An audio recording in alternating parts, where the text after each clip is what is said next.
Service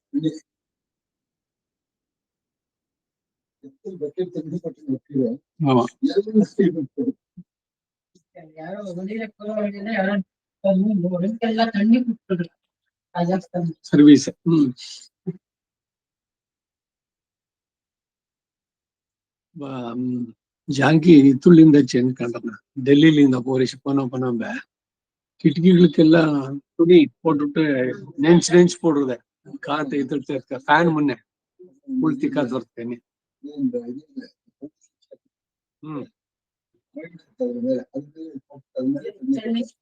ನೋಡುದು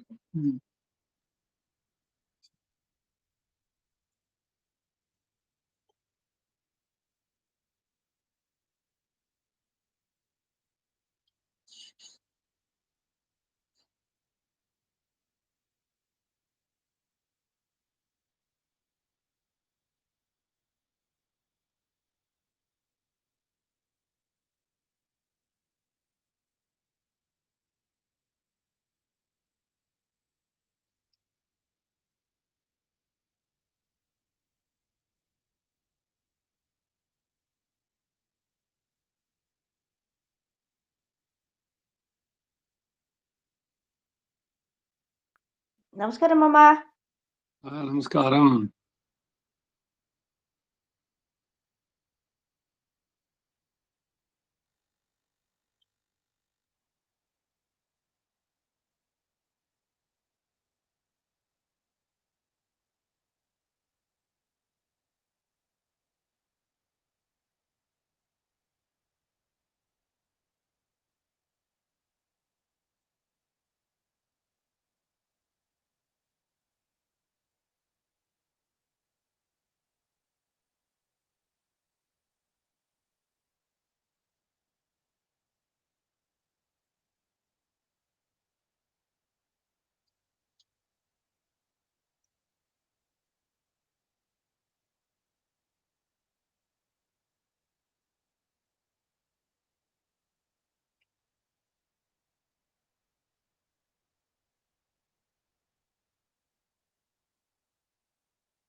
ಶ್ರಮಾಣ ಅಸ್ಮದ್ ಗುರುಭ್ಯೋ ನಮಃ ಅಸ್ಮತ್ ಪರಮ ಗುರುಭ್ಯೋ ನಮಃ ಅಸ್ಮತ್ ಸರ್ವಗುರುಭ್ಯೋ ನಮಃ. ಶ್ರೀಮತೆ ರಾಮಾನುಜಾಯ ನಮಃ. ಶ್ರೀಮಾನ್ ವೆಂಕಟನಾಥಾರ್ಯಃ ಕವಿತಾರ್ಕಿಕ ಕೇಸರಿ ವೇದಾಂತಾಚಾರ್ಯವರ್ಯೋ ಮೇ ಸನ್ನಿಧತ್ತಾಂ ಸದಾ ಹೃದಯ. ಗುರುಭ್ಯಸ್ತದ್ಗುರುಭ್ಯಶ್ಚ ನಮೋ ವಾಗಮಧೀಮಹೇ ವೃಣೀಮಹೇ ಚ ತತ್ರಾದ್ಯೌ ದಂಪತಿ ಜಗದಾಂಪತಿ ಸ್ವಶೇಷಭೂತೇನ ಮಯಾ ಸ್वीयैः सर्वपरिच्छदैः विधातुं प्रीतमात्मानं श्रीमान् प्रकमते स्वयं. शुक्लाम्बरधरं विष्णुं शशिवर्णं चतुर्भुजं प्रसन्नवदनं ध्यायेत् सर्वविघ्नोपशान्तये. यस्य द्विरदवक्त्राद्याः पारिषद्याः परश्चतं विघ्नं निघ्नन्ति सततं विक्षेणं तमाश्रये. दिव्याकारं सरोजाक्षं शङ्खचक्रगदाधरं मुकुन्दद्वारनिलयं विश्वक्सेनमुपास्महे. व्यासं वसिष्ठनवतारं शक्तये पौत्रमकल्मषं पराशरात्मजं वन्दे शुकधातं तपोनिधिं. व्यासाय विष्णुरूपाय व्यासरूपाय विष्णवे नमो वै ब्रह्मनिधे वासिष्ठाय नमो नमः. शुद्धाय नित्याय परमात्मने सदैकरूपरूपाय विष्णवे सर्वजिष्णवे सम्यज्ञाय कलापेन महता भारतेन च उपबृंहितवेदाय नमो व्यासाय विष्णवे मुनिं सिद्धाम्बुधाभासं वेदव्यासमकल्मषं वेदव्यासं सरस्वत्या भासं व्यासं नमाम्यहम्. अचतुर्वदनो ब्रह्मा द्विवावरपरो हरिः अपाललोचनः शम्भुः भगवान् बादरायणः. कृष्णं कमलभद्राक्षं पुण्यश्रवणकीर्तनं वासुदेवं जगद्योनिं नौमि नारायणं हरि. कृष्णाय यादवेन्द्राय ज्ञानमुद्राय योगिने नाथाय रुक्मिणीशाय नमो वेदान्तवेदिने. सारथ्यमर्जुनस्य जौ कुर्वन् गीतां कृतं ददौ लोकत्रयोपकाराय तस्मै कृष्णात्मने नमः.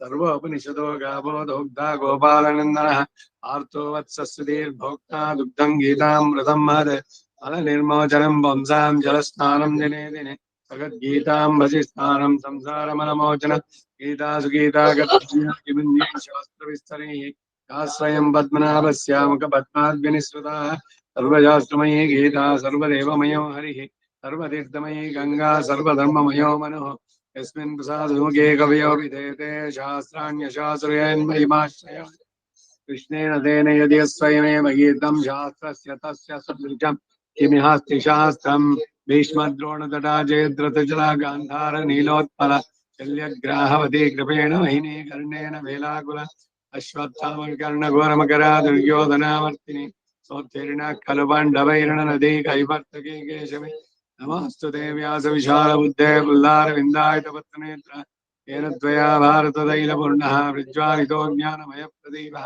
प्रपन्नपारिजाताय स्तोत्रवेत्रैकपाणिः ज्ञानमुद्राय कृष्णगीतामृतदुहे नमः वसुदेवसुतं देवं कंसचाणूरमर्दनं देवकी परमानन्दं कृष्णं वन्दे जगद्गुरुम् आराशर्यमचस्रोगमनं गीतार्थकन्दोत्कटं नानाख्यानगगेसरं हरिकथा सम्बोधनाबोधिनं लोके सज्जन षट्पदैराराप्यपीयमानं मुदा भूयात् भारतपङ्कजं कलिमलप्रद्धं श्रेयसे मूकं करोति वाचालं पङ्गुं लङ्घयते गिरिं यत्कृपातमहं वन्दे यं ब्रह्मा वरुणेन्द्रवृद्धमरुतस्तन्वन्ति दिव्यैस्तमैः वेदैः साङ्गपदक्रमोपनिषदैः गायन्ति यं सामगाः ध्यानावस्थितदद्गतेन मनसा पश्यन्ति यं योगिनो यस्यान्तं न विदुस्सुरासुरगणा देवाय तस्मै नमः पार्थाय प्रतिबोधितां भगवता नारायणेन स्वयं दासेन कृतितां पुराणमुनिना मध्ये महाभारत अद्वैतामृतवर्षिणीं भगवतीम् अष्टादशाध्याय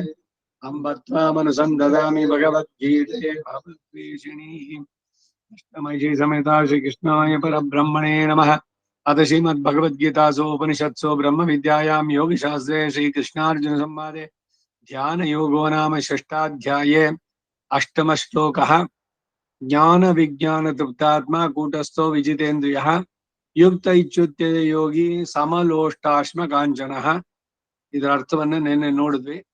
ಮುಂದಕ್ಕೆ ರಾಮಾನುಜರ ಭಾಷ್ಯ. ಜ್ಞಾನ ವಿಜ್ಞಾನ ತೃಪ್ತಾತ್ಮ ಆತ್ಮಸ್ವರೂಪ ವಿಷಯೇಣ ಜ್ಞಾನೇನ ತಸ್ಯ ಚ ಪ್ರಕೃತಿ ವಿಸಜಾತೀಯ ಆಕಾರ ವಿಷಯೇಣ ವಿಜ್ಞಾನೇನ ಚ ತೃಪ್ತ ಮನಃ ಕೂಟಸ್ಥಃ ದೇವಾದ್ಯವಸ್ಥಾ ಸ್ವನುವರ್ತಮಾನ ಸರ್ವಸಾಧಾರಣ ज्ञानैकाकारात्मनिस्थितः ततः एव विजितेन्द्रियः समलोष्टाश्मकाञ्चनः प्रकृतिविविक्तस्वरूपनिष्ठतया प्राकृतवस्तुविशेषेषु भोग्यत्व अभावात् लोष्टाश्मकाञ्चनेषु समप्रयोजनो यः कर्मयोगी स इत्युच्यते स युक्त इत्युच्यते आत्मावलोकनरूप योगाभ्यास अर्हः इति उच्यते अंದ್ರು. ಭಾಷ್ಯದಾರ್ಥ ಯೋಗಾರಂಭ ಯೋಗ್ಯಾವಸ್ಥೆಯು ಪ್ರಾಪ್ತವಾಗಿದೆ ಎಂದು ಯಾವಾಗ ನಂಬಬಹುದು ಅಂತಂದ್ರೆ ಹೇಳ್ತಾರೆ ಜ್ಞಾನ ವಿಜ್ಞಾನ ತೃಪ್ತಾತ್ಮ ಎಂಬುದರ ಅರ್ಥವನ್ನೇ ವ್ಯಕ್ತಪಡಿಸ್ತಾರೆ. ಆತ್ಮಸ್ವರೂಪ ವಿಷಯೇಣ ಜ್ಞಾನೇನ ಆತ್ಮಸ್ವರೂಪ ವಿಷಯವಾದಂತಹ ಜ್ಞಾನದಿಂದ ತಸ್ಯ ಚ ಆ ಆತ್ಮ ಯಥಾರ್ಥ ಜ್ಞಾನಕ್ಕಾದರೂ ಅವಶ್ಯಕವಾದಂತಹ ಪ್ರಕೃತಿ ವಿಸಜಾತೀಯ ಆಕಾರ ವಿಷಯೇಣ ಪ್ರಕೃತಿಗಿಂತಲೂ ವಿಲಕ್ಷಣವಾದ ಜ್ಞಾನಾಕಾರ ಉಳ್ಳವನು ಎಂಬ ವಿಜ್ಞಾನೇನ ಚ ವಿಜ್ಞಾನದಿಂದಲೂ ಸಹ ತೃಪ್ತ ಮನಃ ತುಷ್ಟಿಯನ್ನು ಹೊಂದಿದ ಮನಸ್ಸುಳ್ಳವನಾದವನು. ಕೂಟಸ್ಥಃ ಅಂದ್ರೆ ದೇವಾದಿ ಅವಸ್ಥಾ ಸ್ವ ಅನುವರ್ತಮಾನ ಸರ್ವಸಾಧಾರಣ ಜ್ಞಾನೈಕಾಕಾರಾತ್ಮನಿ ಸ್ಥಿತಃ. ತಾತ್ಪರ್ಯಾರ್ಥವನ್ನ ಉದ್ದೇಶಿಸ್ತಾರೆ. ದೇವ ಮನುಷ್ಯ ಮೊದಲಾದ ಅವಸ್ಥೆಗಳಲ್ಲೆಲ್ಲ ಅನುವರ್ತಿಸಿ ಬರುವಂತಹ ಸಮಸ್ತ ಆತ್ಮರುಗಳಿಗೂ ಸಾಧಾರಣವಾದ ಜ್ಞಾನೈಕಾಕಾರತೆ ಉಳ್ಳವನು ಆತ್ಮ ಎಂಬ ಅಭಿಪ್ರಾಯ ಉಳ್ಳವನಾಗಿರುವಂತಹ ತಥೈವ ಆ ಕಾರಣದಿಂದಲೇ ವಿಜಿತೇಂದ್ರಿಯ ಜಯಿಸಲ್ಪಟ್ಟ ಇಂದ್ರಿಯಗಳನ್ನು ಉಳ್ಳವನಾಗಿ ಸಮಲೋಷ್ಟಾಶ್ಮ ಕಾಂಚನ ಮಣ್ಣಿನ ಹೆಂಟೆ ಕಲ್ಲು ಚಿನ್ನ ಇವುಗಳಲ್ಲಿ ಸಮಭಾವವುಳ್ಳವನು ಅಂತಂದ್ರೆ ಪ್ರಕೃತಿ ವಿವಿಕ್ತ ಸ್ವರೂಪನಿಷ್ಠತೆಯ ಪ್ರಾಕೃತ ವಸ್ತು ವಿಶೇಷೇಷು ಭೋಗ್ಯತ್ವ ಅಭಾವಾತ್ ಲೋಷ್ಟ ಅಶ್ಮ ಕಾಂಚನೇಶು ಸಮ ಪ್ರಯೋಜನ. ಪ್ರಕೃತಿಗಿಂತಲೂ ವಿಲಕ್ಷಣವಾದ ಸ್ವರೂಪ ಆತ್ಮನಿಗೆ ಉಂಟು ಎಂಬ ಅನುಸಂಧಾನದಿಂದ ಪ್ರಾಕೃತ ವಸ್ತು ವಿಶೇಷಗಳಲ್ಲಿ, ಅಂದರೆ ಐಹಿಕ ಭೋಗ್ಯ ವಸ್ತುಗಳಲ್ಲಿ ಅಂತವನಿಗೆ ಭೋಗ್ಯತ್ವ ಬುದ್ಧಿ ಇಲ್ಲದ್ದರಿಂದ ಮಣ್ಣು, ಹೆಂಟೆ, ಕಲ್ಲು, ಚಿನ್ನ ಇವುಗಳಲ್ಲಿ ಸಮವಾದ ಪ್ರಯೋಜನವುಳ್ಳವನಾಗಿ, ಅಂದ್ರೆ ಎಲ್ಲವನ್ನ ತೃಣವಾಗಿ ಭಾವಿಸಿ, ಯಹ ಕರ್ಮಯೋಗಿ, ಯಾವ ಕರ್ಮಯೋಗಿಯೋ ಇದ್ದಾನೋ ಸಹ ಅವನು ಯುಕ್ತ ಎಂದು ಹೇಳಿಸಿಕೊಳ್ಳುತ್ತಾನೆ. ಅಂದ್ರೆ ಆತ್ಮಾವಲೋಕನ ರೂಪ ಯೋಗಾಭ್ಯಾಸ್ಯ ಅರ್ಹ ಇತಿ ಉಚ್ಯತೆ. ಆತ್ಮಾವಲೋಕನ ರೂಪ ಯೋಗಾಭ್ಯಾಸಕ್ಕೆ ಅವನು ಅರ್ಹ ಅಂತ ಹೇಳಿಸ್ಕೊಳ್ತಾನೆ ಅನ್ನೋದು ತಾತ್ಪರ್ಯ. ಇಲ್ಲಿ ಜ್ಞಾನ ಶಬ್ದ ಆತ್ಮವಿಷೇಕವಾದ ಸಾಮಾಜ್ಞಾನವನ್ನ, ವಿಜ್ಞಾನ ಶಬ್ದ ವಿಶೇಷ ಜ್ಞಾನವಾದ ಆತ್ಮನು ಪ್ರಕೃತಿಗಿಂತ ವಿಲಕ್ಷಣ ಎಂಬ ಜ್ಞಾನವನ್ನು ಬೋಧಿಸುತ್ತೆ. ಈ ಶ್ಲೋಕದಲ್ಲಿ ಕೂಟಸ್ಥ ಶಬ್ದಕ್ಕೆ ಕೂಟೇ ತಿಷ್ಠತಿ ಎಂಬ ವ್ಯುತ್ಪತ್ತಿಯಿಂದ ಔಪಚಾರಿಕ ತಾತ್ಪರ್ಯಾರ್ಥವಾಗಿ ವಿಕಾರರಹಿತನಾಗಿ ಇರುವ ಆತ್ಮಸ್ವರೂಪದಲ್ಲಿ ಇರುವವನು ಎಂದು ಭಾಷ್ಯವನ್ನು ಬರೆದಿದ್ದಾರೆ. ಕೂಟ ಶಬ್ದಕ್ಕೆ ಅಡಿಗಲ್ಲು ಎಂಬ ಅರ್ಥವನ್ನ ಮೇಲೆಯೇ ವಿವರಿಸಿದೆ. ಆ ಅಡಿಗಲ್ಲಿನ ಮೇಲೆ ಅನೇಕ ಕಾಸಿದ ಕಬ್ಬಿಣಗಳು ಬಡಿಯಲ್ಪಟ್ಟು ಬಂದು ಹೋದ್ರು ಕೂಡ ಅಡಿಗಲ್ಲು ಹೇಗೆ ವಿಕಾರ ರಹಿತವಾಗಿರುತ್ತೋ ಹಾಗೆಯೇ ದೇವ ಮನುಷ್ಯಾದಿ ಅನೇಕ ಶರೀರಗಳ ಪ್ರಾಪ್ತವಾದ್ರೂ ಕೂಡ ಜ್ಞಾನ ಆಕಾರತೆಯಿಂದ ಸದಾ ಏಕರೂಪದಲ್ಲಿರುವುದರಿಂದ ನ ಜಾಯತೆ ಮ್ರಿಯತೆ ಅಂತ ಹೇಳಿರುವ ಮೇರೆಗೆ ನಿತ್ಯನಾದ ಆತ್ಮನನ್ನು ತಿಳಿದಿರುವುದರಿಂದ ಕೂಟಸ್ಥ ಅಂದ್ರೆ ಆತ್ಮನಿ ಸ್ಥಿತ, ಸದಾ ಆತ್ಮದ ಜ್ಞಾನದಲ್ಲೇ ಇರ್ತಾನೆ. ಶರೀರಕ್ಕೆ ಅವನು ಸೇರಿಸ್ಕೊಳ್ಳಲ್ಲ, ಐಡೆಂಟಿಫೈ ಮಾಡ್ಕೊಳ್ಳಲ್ಲ ಶರೀರದ ಜೊತೆಗೆ. ಯಾವ ಇಂದ್ರಿಯಗಳ ಬಯಕೆಗಳು ಅವನಿಗಿರೋಲ್ಲ. ಇಂಥವನು ಯೋಗ್ಯ ಯಾವುದಕ್ಕೆ? ಯೋಗಾಭ್ಯಾಸ ಮಾಡೋದಕ್ಕೆ. ಯೋಗವನ್ನು ಆರಂಭ ಮಾಡೋಕೆ ಅರ್ಹತೆ ಏನು ಅಂದ್ರೆ ಇದು, ಪ್ರಾಪಂಚಿಕವಾದ ವಿಷಯದಲ್ಲಿ ಅನಾಸಕ್ತಿ ಬೆಳೆಸ್ಕೊಳ್ಳೋದು. ಸುಖ ಬಂದಾಗ ಹಿಗ್ಗಬಾರ್ದು, ದುಃಖ ಬಂದಾಗ ಕುಗ್ಗಬಾರ್ದು. ಕೂಟ ಶಬ್ದಕ್ಕೆ ಪರ್ವತ ಶೃಂಗ ಎಂದಾಗಲೇ ಅರ್ಥ ಮಾಡ್ಬೋದು.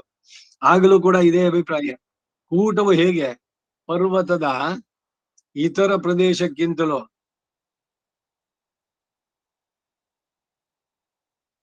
ವಿಲಕ್ಷಣವಾಗಿ ಉನ್ನತ ಪದವಿಯನ್ನು ಆಶ್ರಯಿಸಿರುತ್ತೋ ಹಾಗೆಯೇ ಈ ಆತ್ಮನು ಕೂಡ ದೇಹಾದಿಗಳಿಗಿಂತಲೂ ವಿಲಕ್ಷಣನಾಗಿ ವಿಕಾರ ಶೂನ್ಯನು. ಅವನಿಗೇನು ಇಲ್ವೇ ಇಲ್ಲ. ಒಂದ್ಸಲಿ ಸಂತೋಷ, ಒಂದ್ಸಲಿ ಇದು, ಇವೆಲ್ಲ ಶರೀರದ ಜೊತೆಗೆ ಬಂದಂತ ಎಲ್ಲ ದ್ವಂದ್ವಗಳಿಂದ ಬಿಟ್ಟವನು. ಸೊ ಯಾವುದೇ ವಿಕಾರ ಇಲ್ಲ, ಸದಾ ಏಕರೂಪದಲ್ಲಿ ಇರುವಂತ. ಅಥವಾ ಒಂದು ಕುಲದ ಮುಖ್ಯಸ್ಥನು ಪ್ರಧಾನನಾದವನಾಗಿ ಹೇಗೆ ಕೂಟಸ್ಥ ಎನಿಸ್ತಾನೋ ಹಾಗೆ ಈ ಜೀವಾತ್ಮನು ಕೂಡ ತನ್ನ ಯಾವಾಗಲೂ ಸಾಧಾರಣ ರೂಪವಾದಂತಹ ಜ್ಞಾನಾಕಾರತೆಯಿಂದ ದೇವಾದಿ ಆಕಾರಗಳಲ್ಲೂ ಕೂಡ ತನ್ನ ಜ್ಞಾನಾಕಾರ ಸ್ವಭಾವದಿಂದ ಸಮನಾಗಿ ಶುದ್ಧನಾಗಿದ್ದಾನೆ. ಅಥವಾ ಕೂಟವೆಂದರೆ ಆಕಾಶ, ಆಕಾಶದ ಹಾಗೆ ನಿರ್ವಿಕಾರನು ಆತ್ಮನು ಎಂಬ ಭಾವ. ಆಕಾಶದ ನಿರ್ವಿಕಾರತ್ವ ನಿರ್ದೋಷತ್ವಗಳು ಭಾಗವತ ಏಕಾದಶ ಸ್ಕಂದದಲ್ಲಿ ಉಪಪಾದಿತ. ಹೀಗೆ ಕೂಟಸ್ಥ ಶಬ್ದಕ್ಕೆ ಪ್ರಕೃತಿ ವಿಯುಕ್ತ ದಿವ್ಯ ಆತ್ಮ ಸ್ವರೂಪವೇ ಅರ್ಥವಾದ್ದರಿಂದ 15ನೇ ಅಧ್ಯಾಯದಲ್ಲಿ ಕೂಟಸ್ಥೋ ಅಕ್ಷರ ಉಚ್ಯತೆ. 15ನೇ ಅಧ್ಯಾಯ ಪುರುಷೋತ್ತಮ ಯೋಗ, ಅದರಲ್ಲಿ 16ನೇದು. ಅದರಲ್ಲಿ ಅಕ್ಷರನು ಯಾರು ಅಂದ್ರೆ ಮುಕ್ತಾತ್ಮ ಎಂದು ತಿಳಿಸುವುದಕ್ಕಾಗಿ ಕೂಟಸ್ಥ ಎನ್ನುವ ಶಬ್ದ ಪ್ರಯೋಗ. ಪ್ರಕೃತಿಸ್ಥೋ ಹಿ ಪುರುಷೋ ನಾಜ್ಯತೆ ಪ್ರಾಕೃತೈ ಗುಣೈ ಅವಿಕಾರದ ಕರ್ತೃತ್ವಾದ ನಿರ್ಗುಣತ್ವಾದ್ ಜ್ವಲಾರ್ಕವತ್. ಈ ಜೀವಾತ್ಮನು ದೇಹದಲ್ಲಿದ್ರೂ ಕೂಡ ಪ್ರಾಕೃತ ಗುಣಗಳಿಂದ ಆತನ ಸ್ವರೂಪ ವಿಕಾರ ಹೊಂದುವುದಿಲ್ಲ ಎಂದು ಶ್ರೀ ಕಪಿಲರು ತಮ್ಮ ತಾಯಿಗೆ ಉಪದೇಶ ಮಾಡಿದ್ದಾರೆ. ಕಪಿಲೋಪಾಖ್ಯಾನ. ಆತ್ಮ ಅವಲೋಕನ ರೂಪ ಯೋಗಕ್ಕೆ ಅರ್ಹನಾಗಬೇಕಾದ್ರೆ ಸಮಲೋಷ್ಟಾಶ್ಮ ಕಾಂಚನನಾಗಬೇಕು ಅಂತ ಹೇಳಲ್ಪಟ್ಟಿದೆ. ಮಣ್ಣು, ಕಲ್ಲು, ಚಿನ್ನ ಎಲ್ಲ ಒಂದೇ ತರ ಭಾವಿಸ್ಬೇಕು, ಎಲ್ಲವನ್ನ ತೃಣವಾಗಿ. ಹಾಗೆ ಸಮಲೋಷ್ಟಾಶ್ಮ ಕಾಂಚನಗಳಲ್ಲಿ ಸಮ ಪ್ರಯೋಜನ ಉಳ್ಳವನಾಗುವನು ಹೇಗೆ ಎಂಬ ಶಂಕಾ ನಿರಾಕರಣಕ್ಕಾಗಿ ಪ್ರಕೃತಿ ವಿವಿಕ್ತ ಸ್ವರೂಪ ನಿಷ್ಠತೆಯ ಪ್ರಾಕೃತ ವಸ್ತು ವಿಶೇಷ ಭೋಗ್ಯತ್ವ ಭಾವಾತ್ ಎಂದು ಹೇತುವನ್ನು ಉಪಪಾದಿಸಿದ್ದಾರೆ. ಕಾರಣವನ್ನು ಮೂಲದಲ್ಲಿ ಇಲ್ಲದೆ ಇರುವ ಯತ್ ಶಬ್ದ ತತ್ ಶಬ್ದಗಳನ್ನು ಪ್ರಯೋಗಿಸಿರುವುದು ಈ ಸಂದರ್ಭದಲ್ಲಿ ಉಪದಿಶ್ಯಾಂಶ ಉಪದೇಯಾಂಶಗಳನ್ನ ವ್ಯಕ್ತಪಡಿಸುವುದಕ್ಕಾಗಿ ಅಂತ ತಿಳಿದುಕೊಳ್ಳಬೇಕು ಅಂದ್ರು. 8ನೇ ಅಧ್ಯಾಯದ ಭಾಷ್ಯ ಮುಗೀತು. ಈಗ ಮುಂದನೇ ಶ್ಲೋಕಕ್ಕೆ ಅವತಾರಿಕೆ.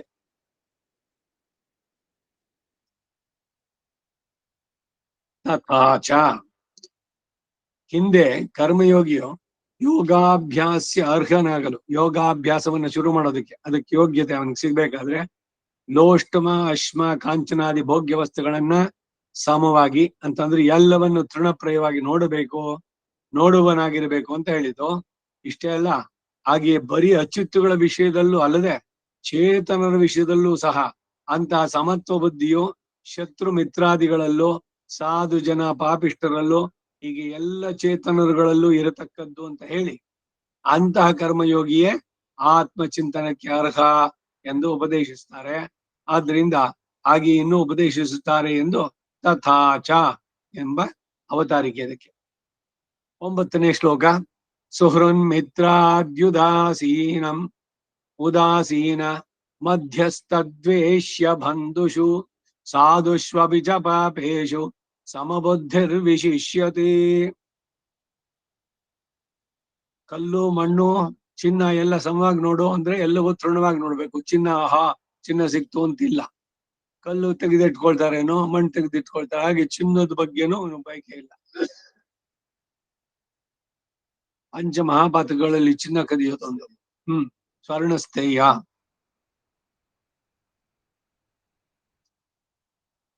ಅಲ್ಲಿ ಹೇಳಿದ್ದು ಬರೀ ನಾನ್ ಲಿವಿಂಗ್, ಲೋಷ್ಟ ಅಶ್ಮ ಕಾಂಚನ ಅಂದಿದ್ದು, ಮಣ್ಣು ಕಲ್ಲು ಎಲ್ಲ ನಿರ್ಜೀವ ಪದಾರ್ಥಗಳು. ಅದು ಬರೀ ಅಷ್ಟಕ್ಕೆ ಅಲ್ಲ, ಸಜೀವ ಪದಾರ್ಥಗಳಲ್ಲೂ ಸೇರುತ್ತೆ ಅನ್ನೋದಕ್ಕೆ ಮುಂದಿನ ಶ್ಲೋಕದಲ್ಲಿ. ಪೂರ್ವಾರ್ಧವೆಲ್ಲ ಒಂದೇ ಸಮಾಸ ಪದ. ಸುಹೃತ್, ತಾನಾಗಿಯೇ ಪ್ರತಿಫಲವನ್ನ ಅಪೇಕ್ಷಿಸದೆ ಹಿತವನ್ನು ಉಂಟು ಮಾಡಬೇಕೆಂಬ ಒಳ್ಳೆ ಹೃದಯವನ್ನು ಹೊಂದಿರುವವನು ಸುಹೃತ್. ಸಹೃದಯ ಅಂತ ಕರೆಯೋದವನ್ನೇ. ಮಿತ್ರನ ಉಪಕಾರವನ್ನು ಪಡೆದು ಕೃತಜ್ಞತಾ ಭಾವದಿಂದ ಉಪಕಾರ ಮಾಡುವವನು ಸಮವಯಸ್ಕ. ಹರಿ ಅಂದ್ರೆ ಅಪಕಾರ ಮಾಡಬೇಕೆಂದಿರುವ ಶತ್ರು. ಉದಾಸೀನ, ಉಪಕಾರವೂ ಅಪಕಾರವೂ ಇಲ್ಲದೆ ಉದಾಸೀನಾಗಿರುವುದು. ಮಧ್ಯಸ್ಥ, ಜನ್ಮದಿಂದಲೇ ಇನ್ನು ಯಾವ ಕಾರಣವೂ ಇಲ್ಲದೆ ಹಿತ ಅಹಿತಗಳನ್ನು ಮಾಡದೇ ಇರುವವನು. ತನ್ನ ಪಂಗಡಕ್ಕೂ ತನ್ನ ವಿರೋಧಿ ಪಂಗಡಕ್ಕೂ ಸೇರದೇ ಇರುವಂತಹ ಮಧ್ಯಸ್ಥ.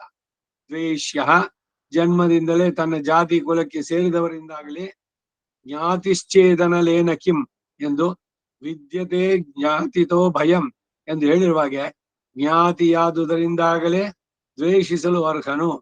ಬಂಧುಷು, ಜನ್ಮದಿಂದ ತನಗೆ ಹಿತೈಷಿಯಾಗಿ ಅನುಬಂಧಿಗಳಾಗಿರುವವರು ಅವರುಗಳೆಲ್ಲ. ಮತ್ತು ಸಾಧುಷ್ವಪಿ, ಶಾಸ್ತ್ರ ಬೋಧಿತ ಕರ್ಮಗಳನ್ನು ಅನುಷ್ಠಿಸುವವರಲ್ಲೂ ಕೂಡ. ಹಾಗೇನೆ ಪಾಪೇಶು ಚ, ಹಾಗೆ ನಡೆಯದೆ ಪಾಪ ಮಾಡುವವರಲ್ಲಿ ಇಷ್ಟ ಇರುವವರಲ್ಲೂ, ಪಾಪ ಮಾಡೋದ್ರಲ್ಲಿ ಇಷ್ಟ ಇರುವಂತವ್ರು ಅಂಥವರಲ್ಲೂ ಕೂಡ ಸಮಬುದ್ಧಿ, ಉಪಕಾರ ಅಪಕಾರಾದಿಗಳನ್ನು ಎಣಿಸದಂತಹ ಸಮಬುದ್ಧಿಯುಳ್ಳವನು. ನನಗೆ ಮಿತ್ರ, ಅವನ ಹತ್ರ ಜನ ಮಾತಾಡೋದು, ಶತ್ರು ಅವನ ಹತ್ರ ಮಾತಾಡೋದು ಬೇಡ. ಯಾವ ವಿಕಾರಗಳು ಇಲ್ಲ, ಮಿತ್ರನೇ ಬರ್ಲಿ ಶತ್ರುನೇ ಬರ್ಲಿ. ಮಗುವಿನಂತಿರ್ಬೇಕು ಅಂತ ಒಂದ್ ಮಾತು ಹೇಳ್ತಾನೆ. ಬಾಲ್ಯನ ತಿಟ್ಟಾಸೆ ಎತ್ತಿದ್ರಲ್ಲಿ. ಈಗ ಒಂದ್ ಮಗು ಇದೆ, ಆ ಮಗುನ ಅಪಹರಿಸ್ಬೇಕು ಅಂತಾನೋ ಇಲ್ಲ ಕೊಲ್ಲಬೇಕು ಅಂತಾನೋ ಯಾರೋ ಬರ್ತಾನೆ. ಇನ್ಯಾರೋ ಪ್ರೀತಿಯಿಂದಾನೇ ಬರ್ತಾರೆ. ಅದಕ್ಕೇನ್ ಗೊತ್ತಾಗತ್ತಾ ಇವನ್ ಕಳ್ಳ ಅಥವಾ ಇವನು ನನ್ನನ್ನು ಕೊಯ್ಯಕ್ ಬಂದಿದ್ದಾನೆ ಅಂತ? ಇಬ್ಬರ ಹತ್ರನೂ ಸಮವಾಗಿ ಅರ್ಥಿಸುತ್ತೆ. ಆ ರೀತಿ ಮನಸ್ಸಿರ್ಬೇಕು ಅಂತಾರೆ. ಯಾರನ್ನು ದ್ವೇಷಿಸುವುದು ಬೇಡ, ಯಾರು ತುಂಬಾ ಹತ್ರನೂ ಅಂತಾನೂ ಇಲ್ಲ. ನಿಜವಾಗ್ಲೂ ಅವನು ಸುಹೃತ್, ನಮಗೆ ಸಹೃದಯ. ಅವನ್ ಹೇಗ್ ಟ್ರೀಟ್ ಮಾಡ್ತಿರೋ ಹಾಗೆ ಒಬ್ಬ ಶತ್ರು, ಅವನಿಗೆ ಯಾವಾಗ್ಲೂ ಅವನತಿಯನ್ನೇ ಕೋರುವಂತ ಅವನು. ಜ್ಞಾತಿಗಳು ಬಂತಿಲ್ಲಿ ಕಡೆಗೆಲ್ಲ ಬರುವುದು ಇಷ್ಟೇನೆ. ಇಂಗಿತ ಜ್ಞಾನವಿಲ್ಲದ ಪರಿವಾರ, ಅಂಗಿಸುವ ಛಲವುಳ್ಳ ಸತಿ ಪುತ್ರ ಸಕರು. ಅದ್ರ ಜೊತೆಗೆ ಎಲ್ರು ಸಕರು ಎಲ್ಲ. ಬಂಗಾರದ ಚುಚ್ಚ ಸಿಂಗರದ ಬೊಟ್ಟೆನೆವ ಅಮಂಗ ಬುದ್ಧಿಯ ಜನರು, ಇವರನ್ನೆಲ್ಲ ಆತ್ಮೀಯರು. ನೀವು ಯಾವೊಂದು ಮದ್ವೆನೋ ಫಂಕ್ಷನೋ ಏನೋ ಒಂದ್ ಮಾಡ್ಬೇಕು, ಎಲ್ರನ್ನೂ ಕರಿಬೇಕು. ಅವ್ರು ಕರೆದ್ರೆ ನಿಮಗೆ ಅವ್ರ ಅವಮಾನ ಮಾಡ್ತಾರೋ ಇಲ್ಲ ನಿಮ್ಮನ್ ಕಂಡು ಹೊಟ್ಟೆ ಉರಿತಾರೋ, ಯಾಕೆ ಕರಿಬೇಕು ಅವ್ರನ್ನ? ಅಯ್ಯೋ ಕೂಡೋದ್ರಿಂದ ಕರ್ದ, ಅವ್ರನ್ನ ಕರೆದು ಅವ್ರ ಹತ್ರ ಏನೋ ಎತ್ಕೊಂಡು ಇಲ್ಲಿ ಮನಸ್ಸಿಗೆ ಏನೋ ಕಸಿ ಮಾಡ್ಕೊಂಡು. ಬಂಧುಗಳು ಯಾರು ಅಂದ್ರೆ ನಿಮಗೆ ಪ್ರಿಯರು ಯಾರು ಅಥವಾ ನಿಮ್ಮಲ್ಲಿ ಯಾರು ಗೌರವ ಭಾವನೆ ಇದೆ ಅಂತವ್ರು. Dearest and nearest. ರಿಲೇಷನ್ಸ್ ಹಳಸಿದ್ರ ಅಂತ ರಿಲೇಷನ್ಸ್ ಕರೆಯೋದ್ ಬೇಕಿಲ್ಲ. ಯಾಕೆ ಕರಿಬೇಕು? ನೀವು ಕರೆದ್ರು ಅಂತಾರೆ, ಕರೀದೇ ಇದ್ರು ಅಂತಾರೆ. ಯಾವಾಗ ಅವರಲ್ಲಿ ವಿಶ್ವಾಸ ಇದು ಇಲ್ವೋ, ಇಲ್ಲ ಏನು ಕಾಣ್ರೆ ಆಗದೆ ಇರುವಂತಹದ್ದು. ಒಬ್ಬನ ಏಳಿಗೆ ಕಂಡ್ರೆ ಅವನಿಗೆ ಆಗೋಲ್ಲ, ಅವನ ಮೇಲೆ ಏನಾರು ಒಂದು ಮಾತಾಡ್ತಾ ಇರೋದು. ಅಂತವ್ರನ್ನ you can totally avoid. There is nothing wrong. ಅಯ್ಯೋ ಫ್ಯಾಮಿಲಿನಲ್ಲೆಲ್ಲ ಏನ್ ಹೇಳ್ತೀವಿ, ಏನಾರು ಹೇಳ್ಕೊಳ್ಳಿ, ಏನ್ ಫ್ಯಾಮಿಲಿನ ಅವ್ರು ಕಟ್ಕೊಂಡು ಏನಾಗಬೇಕಾಗಿದೆ? ಇದ್ರೆಲ್ಲ ಡೈರೆಕ್ಟ್ ಆಗಿ you should take a stand. ಅಯ್ಯೋ ಹೋಗೋದಿಂದ ಕರ್ದ, ಏನ್ ನೀವು ಹೋಗದೆ ಇದ್ರೆ ಅವ್ರು ಕಳಿಸ್ಬೇಕು, ಏನೋ ಬಲವಂತಕ್ಕೆ ಎಲ್ರಿಗೂ ಹಾಕ್ಬೇಕು, ನೀವು ಒಂದು ಇನ್ವಿಟೇಷನ್ ಹಾಕಿದ್ರು, ನೀವು ಕಷ್ಟಪಟ್ಕೊಂಡು ಯಾವ ಹೋಗ್ಬೇಕು? ಅವ್ರಿಗೆ ನಿಜವಾದ ಆತ್ಮೀಯತೆ ಇದೆಯೋ? ಇಲ್ಲ ನಿಮಗಲ್ಲಿ ಇಲ್ವೋ?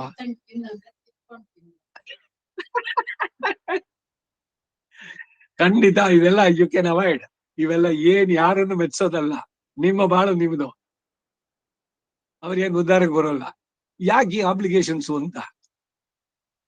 ಏನೋ ಅಂದ್ಬಿಟ್ರೆ, ಯಾರೋ ಮಾಡ್ಬಿಟ್ರೆ, ಯಾರೇನಾರು ಅನ್ಕೊಳ್ಳಿ, ಏನ್ ಅವ್ರು ಬರ್ತಾರ ನಿಮ್ಗೆ ಇದ್ ಮಾಡೋಕೆ? ಇಂಥ ವಿಷಯಗಳಲ್ಲಿ ನೀವು ಸ್ಟ್ರಾಂಗ್ ಆಗಿದ್ರೆ ದೇರ್ ಇಸ್ ನಥಿಂಗ್. ಯಾವುದು ಶಾಸ್ತ್ರಕ್ಕೆ ವಿರುದ್ಧವಾಗಿ ಮಾಡ್ಬೇಕು ಅಲ್ಲಿ ನಾಚ್ಕೋಬೇಕು. ಅಶಾಸ್ತ್ರವಾದದ್ದನ್ನ ನಡೆಸಬೇಕಾದ್ರೆ ಯು ಮಸ್ಟ್ ಬಿ ಅಲ್ಲಿ ಲೋಕಕ್ಕೆ ಹೆದರಿ ನಡಿ ಅಂತಂದ್ರೆ, ಅದು ಲೋಕ ಅಂದ್ರೆ ಏನು? ಶಾಸ್ತ್ರವನ್ನ ನಡೆಸುವಂತ ಶಿಷ್ಟಾಚಾರ. ಶಿಷ್ಟಾಚಾರಕ್ಕೆ ವಿರುದ್ಧವಾಗಿ ನಡಿಬೇಡ ಅಷ್ಟೇ. ಇದು ಬಲವಂತವಾಗಿ ಹೋಗ್ಲೇಬೇಕಲ್ಲಿ, ಅವ್ರ ಹತ್ರ ಹೋಗಿ ಏನೋ ಅನ್ನಿಸ್ಕೊಳ್ಳೋದೋ ಮಾಡೋದೋ ಏನೋ ಇಲ್ಲ. ಎಲ್ಲ ಈ ತರದೆಲ್ಲ ಹೋಗ್ಬೇಕು. Let should go of.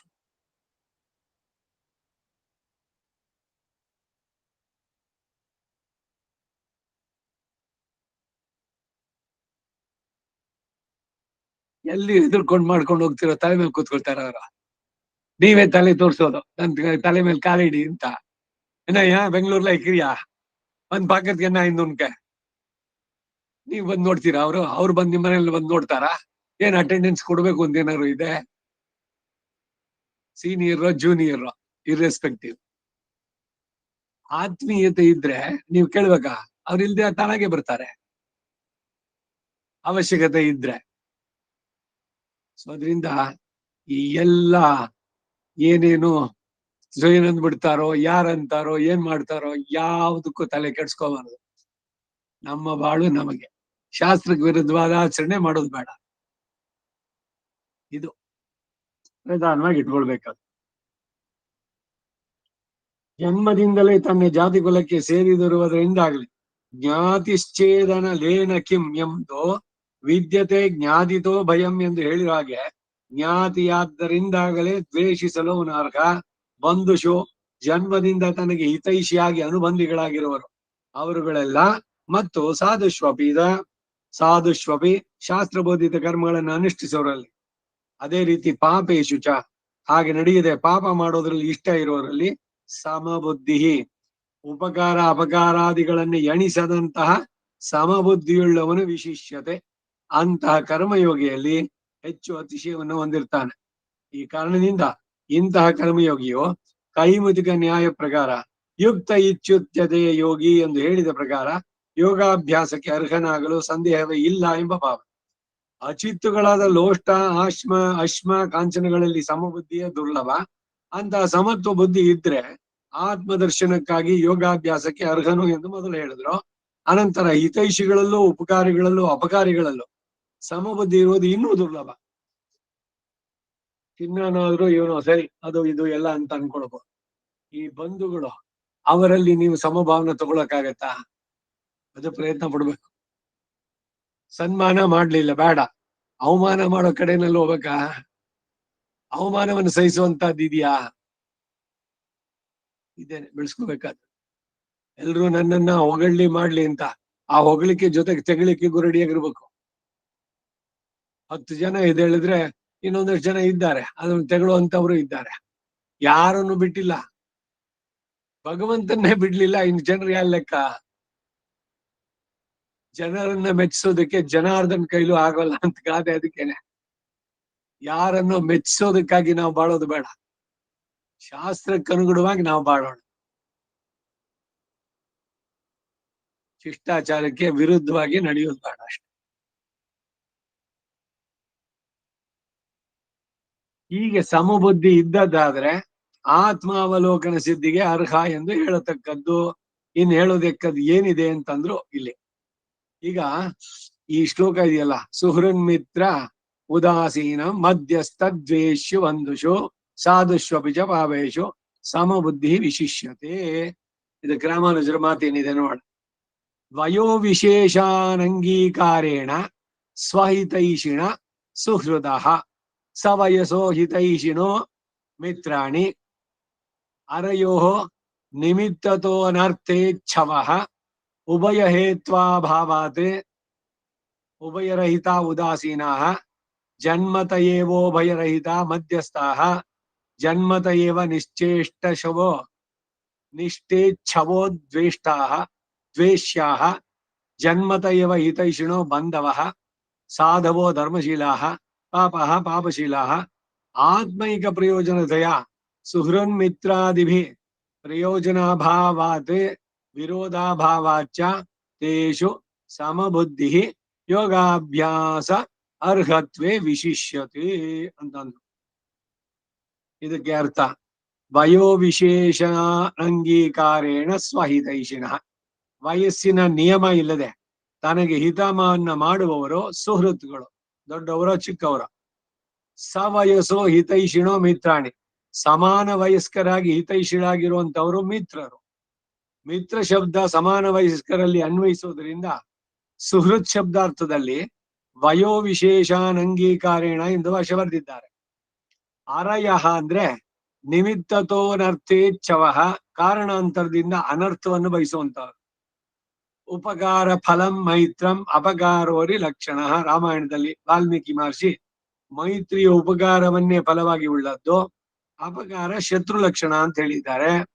ಉಭಯ ಹೇತ್ವ ಅಭಾವಾತ್ ಉಭಯ ರಹಿತ ಉದಾಸೀನ, ಹಿತಾಹಿತವನ್ನು ಬಯಸಲು ಕಾರಣವಿಲ್ಲದೆ ಇರೋದ್ರಿಂದ ಹಿತೈಷಿಯೂ ಅಲ್ಲ, ಅನರ್ಥವನ್ನು ಬಯಸಿದೆ.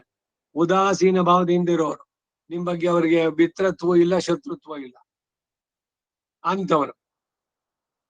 ಮಧ್ಯಸ್ಥಾಹ ಅಂದ್ರೆ ಜನ್ಮತಃ ಏವ ಉಭಯರಹಿತ, ಜನ್ಮದಿಂದಲೇ ಹಿತಾಹಿತಗಳನ್ನು ಬಯಸದೇ ಇರುವಂತವ್ರು. ದೇಹಾನುಬಂಧಿಗಳಲ್ಲದ ಒಂದೇ ಪಂಗಡದವರು ಮಧ್ಯಸ್ಥರಾಗಬಹುದು. ದ್ವೇಷ್ಯಾಹ ಎಂದರೆ ಜನ್ಮತ ಏವ ನಿಷ್ಠೇಚ್ಛವ, ಜನ್ಮದಿಂದಲೇ ಅನಿಷ್ಟವನ್ನು ಬಯಸುವಂತವ್ರು. ಜನ್ಮತಃ ದೇಶ್ಯರು ಯಾರು ಅಂದ್ರೆ ಭಿನ್ನ ಭಿನ್ನ ಪಂಗಡದಲ್ಲಿ ಹುಟ್ಟಿದವರು. ವಿನಾಕಾರಣ ದ್ವೇಷ, ಬ್ರಹ್ಮದ್ವೇಷ. ಇವಾಗ ಏನ್ ಮಾಡಿದ್ರು ಅವ್ರಿಗೆ? ಯಾವುದೋ ಒಂದು ಇದಕ್ಕೆ ಒಬ್ಬೊಬ್ರದ್ದು ಯಾವ ರೀತಿ ಬೆಳೆಯುತ್ತೆ ಅಂತ ಡಬಲ್ ರೋಡ್ ಇಕ್ಕಿದೆ. ಅಂದೊಂದು ಕಾಳಪ್ಪ ನರ್ಸಿಂಗ್ ಹೋಮ್ ಅನ್ನೆ, ಕಾಳಪ್ಪ ಅನ್ನಿಂದು ಅವ್ನ್ ಕಾಳಪ್ಪ ಈಸಿ ಕುರ್ಗಿ. ಅವನಿಗೆ ಚಿಕ್ಕನ ವಯಸ್ಸಿನಲ್ಲಿ ಇದ್ದಾಗ ಸಮಾಜದಲ್ಲಿ ಎಲ್ಲ ಕಡೆನೂ ನಿಂದೆ ಅದು ಇದು ಆಗಿತ್ತು, ಏನು ಮಾಡ್ಲಿಲ್ಲ ಅಂತ. ಅದಕ್ಕೆ ಅವನ ಸಮಾಜದ ಮೇಲೆ ಎಷ್ಟು ಕೋಪ, ಎಷ್ಟು ದ್ವೇಷ ಇತ್ತು ಅವನಿಗೆ ಅಂದ್ರೆ, ಅವನಲ್ಲಿ ಬಂದವ್ರಿಗೆ ಒಂದು ಚೂರು ಮಿಲಾಜಿಲ್ಲ. ದುಡ್ಡು ಅವನು ಹೇಳಿದ್ದನ್ನು ಕೊಡ್ಲೇಬೇಕು.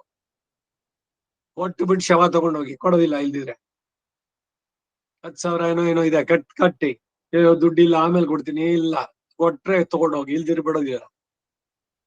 ಬಿಡಿ ಟ್ಯಾಕ್ಸು ಕಟ್ಟೋದಿಕ್ಕಿಲ್ಲ. ಸರ್ಕಾರ ಏನ್ ಮಾಡ್ತು, ನನಗೇನ್ ಸಹಾಯ ಕೊಡ್ತು? ಸೋಫಾಗಳಲ್ಲಿ ತುಂಬಿಸಿಟ್ಟಿದ್ದು ಅವ್ರು ರೈಡ್ ಮಾಡಿದ್ರೆ ಅದ್ರಲ್ಲಿ ಬೇಕಾದ್ರೆ ಬಲವಂತ ಕಿತ್ಕೊಂಡೋಗಿ, ನಾನು ಸ್ವಂತ ಸ್ವ ಇಚ್ಛೆಯಿಂದ ಕೊಡೋದಿಲ್ಲ, ಐ ವಿಲ್ ನಾಟ್ ಪೇ. ಯಾಕೆಂದ್ರೆ ಇವ್ನ ಮನಸ್ಸಿನ ಮೇಲೆ ಆಘಾತ. ಇವ್ ನಮ್ ಸಿದ್ದರಾಮಯ್ಯನಿಗೂ ಅಷ್ಟೇ. ಏನೋ ಅವ್ನ್ ಚಿಕ್ಕ ವಯಸ್ಸಿನಲ್ಲಿ ಯಾರೋ ಹೇಳಿದ್ರಂತೆ ಇವ್ರಿಗೆ ಅಲ್ಲಿ ಹತ್ತತ್ತೆ ಹಾಗೆ ಇಂತ ಬ್ರಾಹ್ಮಣ ಅಂದಿದ್ದ, ಅದಕ್ಕಾಗಿ ಇಡೀ ಬ್ರಾಹ್ಮಣ ಕುಲವನ್ನೇ ದ್ವೇಷಿಸ್ಬೇಕು. ಯಾವ ಯಾವ ರೀತಿನಲ್ಲಿ ಬರುತ್ತೆ ಅಂತ. ಇಂಥವ್ರಿಗೆ ಅಧಿಕಾರ ಅದು ಇದು ಸಿಕ್ಕಿದ್ರೆ ಏನಾಗತ್ತೆ? ಏಕಃ ಪಾಪಂ ಕುರುವಂತಿ, ಫಲವನ್ನು ಅನುಭವಿಸೋರು ಬಹಳವಾಗ್ತಾರೆ. ಎಲ್ಲ ಕರ್ಮ ಸಂಬಂಧ. ಮತ್ತೆ ಕರ್ಮ ಸಿದ್ಧಾಂತ ಯಾರ ಇಲ್ಲೇ ಡೈರೆಕ್ಟ್ ಆಗಿ ಕಟ್ಟೋದಿಲ್ಲ. ನಾನು ಸರ್ಕಾರಕ್ಕೆ ಯಾಕೆ ಕೊಡ್ಬೇಕು? ನಾನು ಕಷ್ಟಪಟ್ಟು ನಾನು ನನ್ನ ಇದರಿಂದ ಇಷ್ಟ ಮಟ್ಟಿಗೆ ಬಂದಿರೋದು. I will not pay.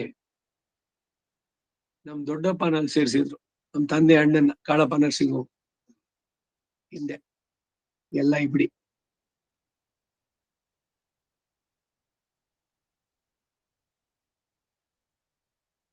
ಜನ್ಮದಿಂದಲೇ ಹಿತಾಹಿತಗಳನ್ನ ಬಯಸೇ ಇರುವಂತವ್ರು. ದೇಹಾನುಬಂಧಿಗಳಲ್ಲದ ಒಂದೇ ಪಂಗಡದವರು ಮಧ್ಯಸ್ಥರು. ದ್ವೇಷ್ಯಾಹ ಜನ್ಮತ ಏವ ನಿಷ್ಠೇಚ್ಛವ, ಜನ್ಮದಿಂದಲೇ ಅನಿಷ್ಟವನ್ನು ಬಯಸುವಂತವ್ರು. ಜನ್ಮತಃ ದೇಶರು ಯಾರಂದ್ರೆ ಭಿನ್ನ ಭಿನ್ನ ಪಂಗಡದಲ್ಲಿ ಹುಟ್ಟಿದವರು, ಭಿನ್ನ ಮತಸ್ಥರು. ಒಂದೇ ಪಂಗಡದಲ್ಲಿ ಜ್ಞಾತಿಗಳು, ಭಿನ್ನ ಪಂಗಡದವರು, ಭಿನ್ನ ಮತಸ್ಥರು ಮೈತ್ರಿಯಿಂದ ಇರಬೇಕಾದ್ರೆ ಜ್ಞಾನ ವಿಜ್ಞಾನ ಸಂಪತ್ತು ಬೇಕು. ಅದು ಇರುವುದು ತುಂಬಾ ಅಪರೂಪವಾದ್ದರಿಂದ ಇವರುಗಳು ಜನ್ಮತಃ ಪರಸ್ಪರ ದ್ವೇಷಿಗಳು. ಬಂಧವಃ ಅಂದರೆ ಜನ್ಮತ ಏವ ಹಿತೈಷಿಣಃ, ಜನ್ಮದಿಂದಲೇ ಹಿತನ್ನು ಬಯಸುವಂತವ್ರು. ಸಹೋದರರು, ತಂದೆ ತಾಯಿಗಳು, ಮಕ್ಕಳು ಜನ್ಮತಃ ಬಂಧುಗಳು. ಸಾಧವಃ ಅಂದರೆ ಧರ್ಮಶೀಲಾಹ, ಶಾಸ್ತ್ರ ವಿಧಿ ನಿಷೇಧ ವಾಕ್ಯಗಳಿಗೆ ಅನುಸಾರವಾಗಿ ನಡೆಯುವ ಸ್ವಭಾವವುಳ್ಳವರು. ಪಾಪಾಹ ಅಂದರೆ ಪಾಪಶೀಲಾಹ, ಅದಕ್ಕೆ ವಿಪರೀತವಾಗಿ ಅಧರ್ಮಾನುಷ್ಠಾನದಿಂದ ಪಾಪ ಮಾಡುವುದರಲ್ಲೇ ಇಷ್ಟವುಳ್ಳವರು. ಆತ್ಮೈಕ ಪ್ರಯೋಜನತೆಯ, ಆತ್ಮಾನುಸಂಧಾನ ಒಂದನ್ನೇ ಮಾತ್ರವೇ ಈ ಕರ್ಮಯೋಗಿ ಪ್ರಯೋಜನ ಎಂದು ಭಾವಿಸುವುದರಿಂದ ಸುಹೃನ್ ಮಿತ್ರಾದಿಭಿ, ಈ ಮೇಲೆ ಹೇಳಿದ ಸುಹೃನ್ ಮಿತ್ರ ಮೊದಲುಗೊಂಡು ಪಾಪೇಶು ಎಂದು ಮುಗಿಸುವ ಸರ್ವರುಗಳಿಂದಲೂ ಪ್ರಯೋಜನ ಅಭಾವಾತ್ ವಿರೋಧಾಭಾವಾಚ, ಪ್ರಯೋಜನವೂ ಇಲ್ಲದೆ ಇರೋದ್ರಿಂದ ವಿರೋಧವೂ ಇಲ್ಲದೆ ಇದ್ದ ದೇಶ ಅವರುಗಳಲ್ಲೆಲ್ಲ ಸಮಬುದ್ಧಿ, ಇಷ್ಟ ಅನಿಷ್ಟಗಳಿಲ್ಲದ ಸಮಬುದ್ಧಿಯುಳ್ಳವನಾಗ್ತಾನೆ. ಇವನು ಯೋಗಕ್ಕೆ ಅರ್ಹ. ಯಾರನ್ನು ದ್ವೇಷಿಸಬಾರದು. ಅವನು ದ್ವೇಷಿ ಅಂತಲ್ಲ, ಹಿತೈಷಿದು ಅಷ್ಟೇ, ದ್ವೇಷಿನೂ ಅಷ್ಟೇ, ಪಾಪ ಮಾಡೋನು ಅಷ್ಟೇ, ಎಲ್ಲರಲ್ಲೂ ಕೂಡ ಅಷ್ಟೇ. ಯಾರಿಂದ ಇವನಿಗೇನು ಆಗಬೇಕಾಗಿಲ್ಲ. ಯೋಗಾಭ್ಯಾಸ್ಯ ಅರ್ಹತ್ವೇ, ಆತ್ಮಾವಲೋಕನದ ಅಭ್ಯಾಸಕ್ಕಾಗಿ ಯೋಗ್ಯಾಧಿಕಾರಿಯಾಗೋದರಲ್ಲಿ ವಿಶಿಷ್ಯತೆ, ಅತಿಶಯವನ್ನು ಹೊಂದಿರುವವನಾಗ್ತಾನೆ. ಅಚೇತನವಾದ ಕಾಂಚನ, ಮಣ್ಣು, ಹೆಂಟೆ ಇವುಗಳನ್ನು ಸಮವಾಗಿ ನೋಡುವವರೇ ದುರ್ಲಭ. ಹೀಗೆ ಶತ್ರು ಮಿತ್ರರಲ್ಲೂ ಸಾಧು ಪಾಪಿಗಳಲ್ಲೂ ಸಮಬುದ್ಧಿ ಇರೋದು ಇನ್ನೂ ದುರ್ಲಭ ಅಂತ ಹೇಳುವುದಕ್ಕಾಗಿ ವಿಶಿಷ್ಯತೆ ಅಂತ ಪ್ರಯೋಗ. ಹೀಗೆ ಎರಡರಲ್ಲೂ ಸಮಬುದ್ಧಿಯುಳ್ಳಂತಹ ಕರ್ಮಯೋಗಿಯು ಆಗ ಆತ್ಮಾವಲೋಕನದ ಅಭ್ಯಾಸಕ್ಕೆ ಅರ್ಹ ಎಂದು ಅಧಿಕಾರಿ ವಿಶೇಷಣವನ್ನು ಹೇಳಲ್ಪಟ್ಟಿತು. ಮಿತ್ರ ಶತ್ರುಗಳಲ್ಲೂ, ದ್ವೇಷ್ಯ ಬಂಧುಗಳಲ್ಲೂ, ಸಾಧು ಪಾಪಿಗಳಲ್ಲೂ ಸಮವಾಗಿ ವರ್ತಿಸುವುದು ತುಂಬಾ ಕಷ್ಟ. ಈಸಿನ ಇದು. ಆದರೆ ಈ ಶ್ಲೋಕದಲ್ಲಿ ಸಾಧುಗಳಲ್ಲಿ ಪ್ರಯೋಜನದ ಅಭಾವ ಇರುವುದರಿಂದ, ಪಾಪಿಷ್ಠರಿಗೆ ಈತನಿಗೆ ವಿರೋಧ ಇಲ್ಲದ್ರಿಂದಲೂ ಸಮಬುದ್ಧಿ ಇರಬೇಕು ಅಂತ ಹೇಳ್ಪಟ್ಟಿದ್ದಲ್ಲ. ಕರ್ಮಯೋಗಿಗೆ ಸತ್ಸಂಗ ಬೇಡ್ವೆ? ಜ್ಞಾನ ವೃದ್ಧಿಗೆ ಅಂತವರ ಸಂಘವೂ ಅದರಿಂದ ಪ್ರಯೋಜನವೂ ಅವಶ್ಯಕವಲ್ಲವೋ ಅಂತಂದ್ರೆ ಇಲ್ಲಿ ಪ್ರಕೃತವಾದದ್ದು ತಾನು ಜ್ಞಾನವನ್ನು ಸಂಪಾದಿಸತಕ್ಕಂತಹ ಗುರು ಮೊದಲಾದವರುಗಳ ವಿಷಯ ಅಲ್ಲ. ನೋಡಿ, ಎಲ್ಲ ಸ್ಪಷ್ಟತೆ ಮಾಡ್ತಾರೆ. ಈಗ ಎಲ್ರು ಬೇಡ, ಸುಹೃತ್ತುಗಳು ಬೇಡ, ಇವರು ಬೇಡ, ಎಲ್ರೂ ಸಮಬುದ್ಧಿಯನ್ನು ಇಟ್ಕೋಬೇಕು. ಯಾರಿಂದ? ಇವನು ಸತ್ಸಂಗ ಬೇಕು. ಸತ್ಸಂಗಾತ್ ಭವನಿ ಸ್ಪೃಹ ಗುರುಮುಖ ಶ್ರೀಶಂ ಪ್ರಪದ್ಯಾತ್ಮವಾನೆ. ಸಚ್ಚಿಂತನೆ, ಹಿತೈಷಿಗಳು ಒಡನಾಟ ಬೇಡವಾ ಅಂದ್ರೆ ಅವರುಗಳ ಬಗ್ಗೆ ಹೇಳಲಿಲ್ಲ ಅಂತಾರೆ ಇಲ್ಲಿ. ಇದು ಅವರ ವಿಷಯ ಅಲ್ಲ, ಸಾಮಾನ್ಯರಾದ ಸಾಧುಗಳ ವಿಷಯ. ಅದು ಅಲ್ಲದೆ ಈಗ ಹೇಳಲ್ಪಡೋದು ಜ್ಞಾನವನ್ನ ಹೊಂದಿ ಕರ್ಮಯೋಗದ ಪರಾಕಾಷ್ಠ ದಶೆಯನ್ನು ಹೊಂದಿದ ಅಧಿಕಾರಿಯನ್ನು ಕುರಿತದ್ದಾದ್ದರಿಂದ ಆ ಚೋದ್ಯಕ್ಕೆ ಅವಕಾಶ ಇಲ್ಲ, ಸಂದೇಹಕ್ಕೆ. ಇಂತಹ ನಿಷ್ಠೆ ಉಂಟಾದ್ರೆ ಆತನು ಆತ್ಮ ಸಾಕ್ಷಾತ್ಕಾರವನ್ನು ಹೊಂದಿ ಭಕ್ತಿಯೋಗ ನಿಷ್ಠನಾಗಲು ಸಂದೇಹ ಇಲ್ಲ ಎಂಬ ಭಾವ. ಈ ಶ್ಲೋಕದಲ್ಲಿ ವಿಶಿಷ್ಯತೆ ಎಂಬುದಕ್ಕೆ ಬದಲಾಗಿ ವಿಮುಚ್ಯತೆ ಎಂಬ ಪಾಠಾಂತರವನ್ನು ಅಂಗೀಕರಿಸ್ತಾರೆ. ಈ ಶ್ಲೋಕ ಮತ್ತು ಹಿಂದಿನ ಶ್ಲೋಕಗಳಿಗೆ ಎರಡರಿಂದಲೂ ಕೂಡ ಆತ್ಮೋಪಾಸನೆಗೆ ಯಾರು ಅಧಿಕಾರಿ ಅನ್ನೋದನ್ನು ಹೇಳಿ ಆತ್ಮಚಿಂತನ ಕ್ರಮ ಮುಂದಿನ ಶ್ಲೋಕದಿಂದ ಹೇಳಲ್ಪಡೋದರಿಂದ ಸಮಬುದ್ಧಿಯನ್ನ ಲೋಷ್ಟ ಅಶ್ಮ ಕಾಂಚನ ಹಾಗೆ ಮಿತ್ರ ಶತ್ರುಗಳು, ದ್ವೇಷ್ಯ ಬಂಧುಗಳು, ಸಾಧು ಪಾಪಿಗಳು ಇವರುಗಳಲ್ಲೂ ಸಹ ಕರ್ಮಯೋಗಿಗೆ ಇದ್ದದ್ದಾದ್ರೆ ಅವನಿಗೆ ಆತ್ಮಾವಲೋಕನದ ಅಭ್ಯಾಸಕ್ಕೆ ಅರ್ಹ ಎಂದು ಹೇಳುವ ಪ್ರಕರಣ. ಆದ್ದರಿಂದಲೇ ವಿಶಿಷ್ಯತೆ ಎಂಬ ಪಾಠವೇ ಸಾಧುವಾಗಿ ತೋರುತ್ತೆ. ಇಂದಿನ 3 ಶ್ಲೋಕಗಳಿಂದಲೂ ಆತ್ಮಾವಿನ ಯಾಥಾತ್ಮ ಜ್ಞಾನ ಸ್ಥಿರವಾಗಿ ಉಂಟಾಗಿದೆ ಎಂಬುದಕ್ಕೆ ಲಕ್ಷಣಗಳು ಯಾವುದು ಅನ್ನೋದನ್ನ ಹೇಳಲ್ಪಟ್ಟಿತು.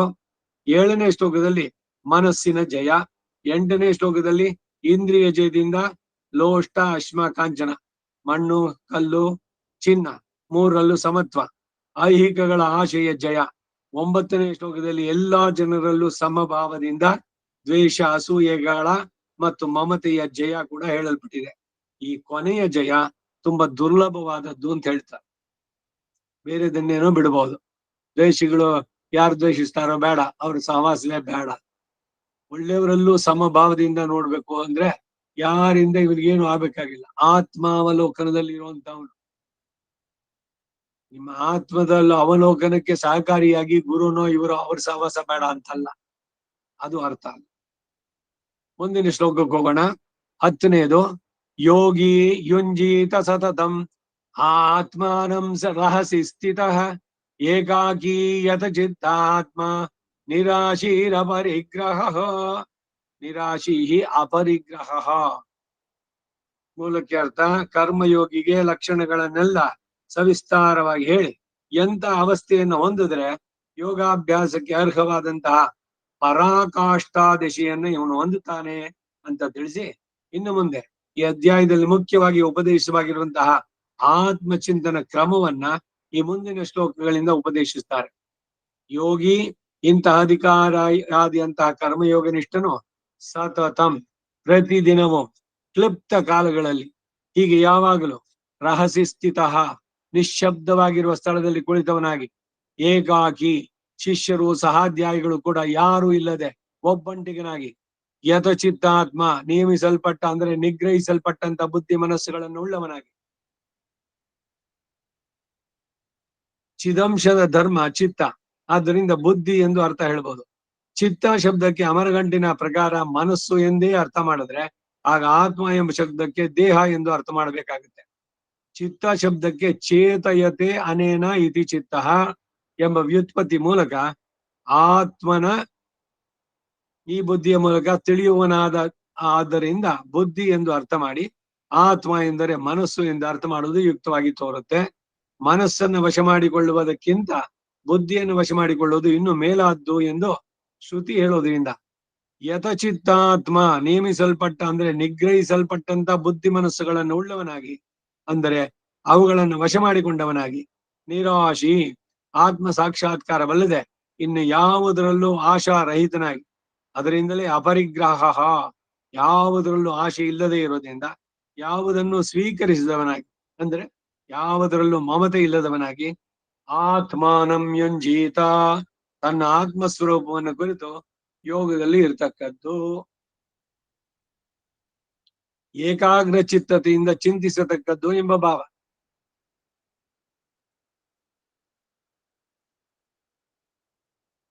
ಈಗ ಆಹಾರ ಸ್ವೀಕಾರ ಮಾಡ್ಬೇಕಾದ್ರೆ ಭಗವದರ್ಪಿತವಾಗಿ ಕೆಳಗಡೆ ಕೂತ್ಕೊಂಡು ಪ್ರಾಣಾಹುತಿ ಇದು ಮಾಡ್ಬೇಕು. ಯಾರೋ ಬಂಧುಗಳು ಅವರು ಇವರು ಬಂದಿದ್ದಾರೆ, ಎಲ್ರು ಕೂತ್ಕೊಂಡು ಡೈನಿಂಗ್ ಟೇಬಲ್ ಮೇಲೆ ಮತ್ತೊಂದು, ಆದ್ರೆ ಅವ್ರ ಜೊತೆ ಕೂತ್ಕೊಳ್ತಿದ್ರೆ ಏನು ಈ ಸ್ವಂತ ಸೆಕ್ಲೂಡೆಡ್ ವಿಚಿತ್ರವಾಗಿ ಅನ್ನೋ ಹಂಗ ಅವ್ರಿಗೆ ಕಾಣಿಸುತ್ತೆ. ಇವನ್ಗೇನಾದ್ರು ಅನ್ಸುತ್ತೇನೋ, ಅಯ್ಯೋ ಅವ್ರ ಜೊತೆ ಇಲ್ಲ, ಅವ್ರ ಜೊತೆ ಹರಟೆ ಹೊಡಿಲಿಲ್ಲ, ನನ್ಗೇನಾದ್ರು ಲಾಸ್ ಅಂತ. ಬೇಡ, ಅವನಿಗೆ ಸಂಬಂಧವೇ ಬೇಡ, ಜೊತೆನಲ್ಲಿ ತಿನ್ಬೇಕಾಗಿಲ್ಲ. ಇದು ಅವ್ರು ಹೇಳೋದು, ಒಬ್ಬ ನುಣುವ ಊಟದಲ್ಲಿ ಸುಖವಿಲ್ಲ, ರುಚಿ ಇಲ್ಲ, ಅದಕ್ಕೆ ತೊಬ್ಬಿಕೋ ವಿಶ್ವವನು ಅಂತಾನೆ ಮಂಕುತಿಮ್ಮನ ಕಗ್ಗದಲ್ಲಿ. ಈಗ ಅದಕ್ಕೇನು ಅಂದ್ರೆ ಎಲ್ರಿಗೂ ಏನಾದ್ರು ತಿನ್ಬೇಕಾದ್ರೆ ಎಲ್ರಿಗೂ ಬನ್ನಿ ಶೇರ್ ಮಾಡ್ಕೊಳ್ಳಿ, ನಿಮ್ದೊಂಚೂರು ನನ್ ತಟ್ಟೆಗೆ ಹಾಕಿ, ಅವ್ರದೊಂಚೂರು ಇಲ್ಲಿಗೆ ಹಾಕಿ, ಅಲ್ಲಿ ಎಂಜಲು ಇಲ್ಲ ಮೈಲ್ಗೇನು ಇಲ್ಲ, ಎಲ್ರು ಒಟ್ಟಿಗೆ ತಿಂದ್ರು, ಆಹಾ ವಿ ಎಂಜಾಯ್ಡ್ ಎಲ್ಲ ಅಂತ. ಇದು ನಮ್ ಶಾಸ್ತ್ರಕ್ಕೂ ಇದಾಗತ್ತೋ? ಈ ಪಂಕ್ತಿ ಇಲ್ಲದ ಕಡೆಯಲ್ಲಿ ಕೂತ್ಕೊಂಡು ತಿನ್ನೋದಲ್ಲ. ಅವ್ರು ಏನಾರು ಹೇಳ್ಕೊಳ್ಳಿ, ಎಲ್ರಿಗೂ ಊಟ. ಈಗ ಬ್ರಾಹ್ಮಣ ಅವನ ಆಚರಣೆ ಬಗ್ಗೆ ಬರೋದು ಟೀಕೆಗಳು ಎಲ್ರಿಂದ, ನಮ್ಮವರಿಂದಾನೇ ಇದೆ, ಬೇರೆಯವರಲ್ಲ, ನಮ್ಮವರೇ ಆಗಿ. ಅದೇನು ನಿಂದೆ ಒಂದು ಸ್ಪೆಷಾಲಿಟಿ, ಬಂದ್ ಎಲ್ರ ಜೊತೆ ಎಲ್ರಂಗೆ ಕೂತ್ಕೊಂಡು ತಿನ್ಬಾರ್ದೆ? ಏನಂತೆ, ಅವ್ರ ಕೈನಲ್ಲಿ ಸ್ಪೂನ್ ಅಲ್ಲಿ ತಿಂದಿದ್ದಾರೆ, ಕೈಯಿಂದ ಹಾಕೊಂಡ್ರು. ಸ್ಪೂನ್ ಅಲ್ಲಿ ತಿಂದ್ರೆ ಹೆಂಗಾಗತ್ತೆ? ಡಬಲ್ ಡಿಪ್ ಅನ್ನೋದಿಲ್ಲ ಚೊಲ್ ಕೊಡ್ತೀವಿ ರತನ್ ಪೆರ್ಸನ್ನ. ಅಂದ್ರೆ ಒಂದ್ಸಲಿ ತೆಗೆದು ಬಾಯ್ಕ್ ಹಾಕೊಂಡಿದ್ದಾರೆ, ಅದರಲ್ಲೇ ಇನ್ನೊಂದ್ಸಲಿ ಮಾಡ್ಬಾರ್ದು, ಡಬಲ್ ಡಿಪ್ ಆಗ್ಬಾರ್ದು ಅಂತ. ಎಂಜಲು ಇದ್ರದಕ್ಕೆ ಯಾವ ಮಟ್ಟಕ್ಕೆ ಬಂದಿದೆ ಅಂತ ಇವಾಗ ಇದೆಲ್ಲ ಆಚರಿಸ್ಬೇಕಾ? ನಮ್ ಶ್ರುತಿನಲ್ಲಿ ಹೇಳೋದು, ಯಾರು ಬೇಕಿಲ್ಲ ನಿನ್ ಜೊತೆಗೆ, ನೀನ್ ಒಬ್ಬನೇ ಇರೋ ಏಕಾಕಿಯಾಗಿ. ಆ ಏಕಾಕಿ ಅಲ್ಲಿ ಏನು ಒಬ್ರೇ ಇದು ಎಂತ ಒಂಟಿ ಪಿಶಾಚಿ ಅಂತಾರೆ. ಏನಾರು ಹೇಳ್ಕೊಳ್ಳಿ, ನಿಮ್ ಜೊತೆಗೆ ಯಾರಿದ್ದಾನೆ? ಭಗವಂತ ಇದ್ದಾನೆ ಸದಾ. ನೀನ್ ಯಾವಾಗ್ಲೂ ಒಂಟಿ ಅಲ್ವೇ ಅಲ್ಲ, ಒಬ್ಬಂಟಿಗ ಯಾವಾಗ್ಲೂ ಇಲ್ಲ. ಆ ಅರಿವು ಇವರಿಗೆ ಇರ್ಬೇಕು. ಇವನಿಗೆ ಪ್ರಾಪಂಚಿಕವಾದ ವಿಷಯ ಕಟ್ ಮಾಡ್ಕೊಳ್ಳೋಣ, ಹೊರಗಿನ ಸಂಬಂಧ ಇದು ಬೇಡ. ಅವರ ವ್ಯವಹಾರ, ಅವರ ರೀತಿ ನೀತಿಗಳು ನಮಗಾಗ್ಬೇಕಾಗಿಲ್ಲ. ನಮಗ್ ಶಾಸ್ತ್ರ ಪ್ರಧಾನ, ಭಗವದ್ ಅರ್ಪಿತವಾಗಿರೋ ಅಂತ ಆಹಾರ, ಪರಿಶೇಚನೆ ಮಾಡಿ ಪ್ರಾಣಾಹುತಿಯೊಂದಿಗೆ ಸ್ವೀಕಾರ ಮಾಡುವಂತಹದ್ದು. ಇದು ಯಜ್ಞ. ಸೊ ಅಲ್ಲಿ ಎಲ್ಲ ಜೊತೆನಲ್ಲಿ ತಿನ್ಬೇಕು, ಇಲ್ಲ ಎಲ್ಲರೂ ಹೋದ್ರೆ ಇದೇ ಕಥೆಗಳು ಬರುವಂತದ್ದು. ಹೋಗಿದೀವಿ, ಅವರೆಲ್ಲ ಏನ್ ಅನ್ಕೊಳ್ತಾರೆ, ಏನಾರು ಅನ್ಕೊಳ್ಳಿ, ನಾವು ಬೇಡ ಅಂದ್ರೆ ಬೇಡ ಅಷ್ಟೇ. ಇದ್ರಲ್ಲೆಲ್ಲ ಸ್ಟ್ರಿಕ್ಟ್ ಆಗಿ ಇರ್ಬೇಕು ಅಂತ ಕಲ್ತ್ಕೋಬೇಕು ನಾವು. We should not fall pray. ಅಯ್ಯೋ ಎದ್ಪೋದೋ ವರ್ಣ, ಎಲ್ಲಾರು ದಿಸಾಲು ಸೇರ್ತೀವ, ಎಲ್ಲ ಹೀಗೇನೆ, ಒಂದೊಂದಕ್ಕೂ ಇದೇನೆ. ಕಲ್ಯಾಣ ಬರೀ ವಿಷಯ ಪಂಡ, ದಿನಾಗ್ಲೂ ಪಂಡಳ, ಇನ್ ಬೇರೆಯವರೆಲ್ಲ ಇನ್ ಮತ್ ಮಾಡ್ತಾರ ಪ್ರತಿ ವರ್ಷ ಮದ್ವೆನ? ಒಬ್ರೆ ಇನ್ನ ಅವರೇ ವಿಷಯ ಪಂಡ್ರದೆ, ಅದಕ್ಕೆಲ್ಲ ಮಾಡ್ಬೇಡ, ಮದ್ವೆ ಒಂದ್ಸಲಿನೇ ಮಾಡೋದು, ಎಲ್ಲ ಒಂದ್ಸಲಿನೇ ಮಾಡೋದು, ವರ್ಷಕ್ಕೆ ಒಂದ್ಸಲಿನೇ ಆಗೋದು. ಈ ರೀತಿಯ ಸಮಾಧಾನಗಳು, ಜಸ್ಟಿಫಿಕೇಶನ್ ಇವೆಲ್ಲ ಸರಿಯಾಗತ್ತು ಅಂದ್ರೆ ಇಲ್ಲ. ಕಡ್ಡಿ ಮುರಿದಂಗೆನೆ ಅಷ್ಟೇ. ನೋ ರಿಗ್ರೆಟ್ಸ್, ಯಾರೇನಾರು ಅನ್ಕೊಳ್ಳಿ ಅಷ್ಟೇ.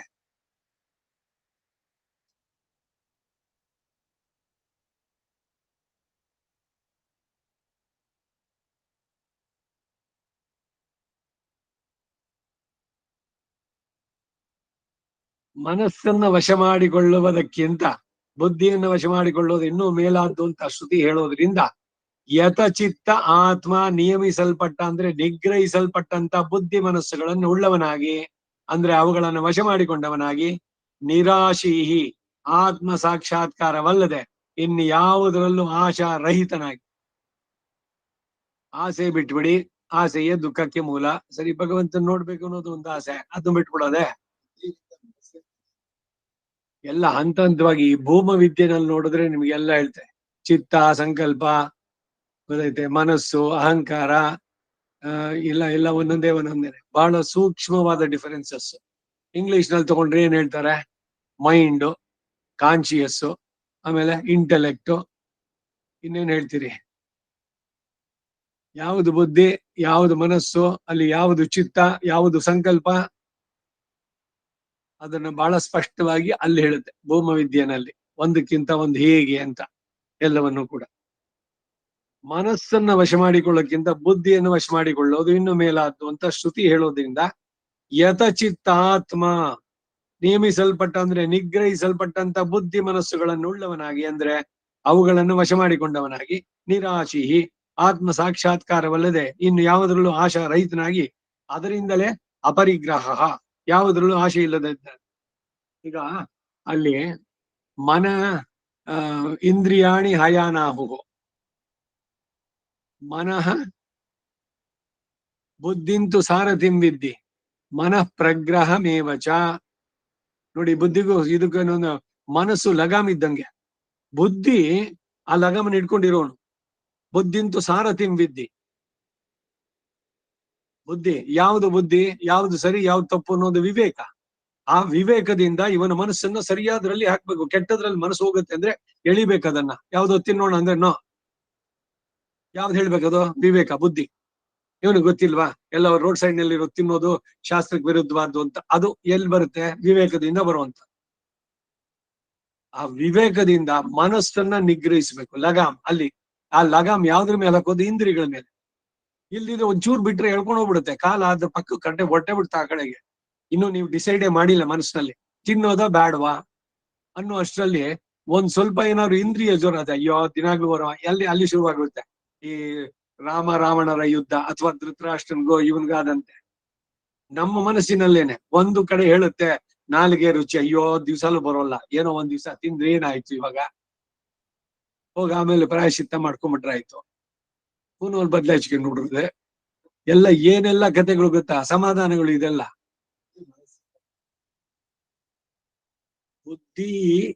ಬುದ್ಧಿ ಅನ್ನೋದು ಏನು ಅಂದ್ರೆ ಡಿಸ್ಕ್ರಿಮಿನೇಷನ್. ಯಾವುದು ಸರಿ ಅಂತ, ಯಾವುದು ವಿವೇಕ ಅಂತ ಹೇಳೋದು ಅದು. ಈಗ ವಿವೇಕ ವಿಮುಖ ಅನ್ಬೇಕಾದ್ರೆ ಎಲ್ಲಿ ಬರುತ್ತೆ? ಬುದ್ಧಿನಲ್ಲಿ ಬರೋದು. ನಿನ್ ಬುದ್ಧಿ ಸ್ವಲ್ಪನೂ ಇಲ್ವೇನೋ ಅಂತ ಹೇಳೋದು ಮಾತು. ಸೊ ಬುದ್ಧಿನಲ್ಲಿ ಏನ್ ಮಾಡ್ಬೇಕು, ಯಾವ್ದು ಮಾಡ್ಬೇಕು, ಯಾವ್ದು ಮಾಡಬಾರ್ದು ಅನ್ನೋದು ಅರಿವು ಉಂಟಾಗುತ್ತಲ್ಲ, ಅದು ಬುದ್ಧಿ. ಮನಸ್ಸು ಮಾಡಿದ್ರೆ ನೀವು ಅದರಿಂದ ಬಿಟ್ಟು ಈ ಕಡೆ ಬರ್ಬೋದು. ಅಥವಾ ಇಂದ್ರಿಯಗಳೇನೆ ಇವತ್ತೊಂದ್ ದಿವಸ ತಿನ್ಬೋಣ, ಹೋಗೋದಕ್ಕೆ ಏನಾರು ಆಮೇಲೆ ಮಾಡಿದ್ರೆ ಆಯ್ತು. ಈಗ ಸ್ವೀಟ್ ತಿಂದು ಅದು ಜಾಸ್ತಿ ಆಗತ್ತೆ ಅಂದ್ರೆ ಒಂದ್ ಎಕ್ಸ್ಟ್ರಾ ಮಾತ್ರೆ ತಿಂದ್ಬಿಟ್ರೆ ಆಯ್ತು. ಎಷ್ಟು ಜನ ಇದನ್ನ ಮಾಡುವಂತವ್ರು.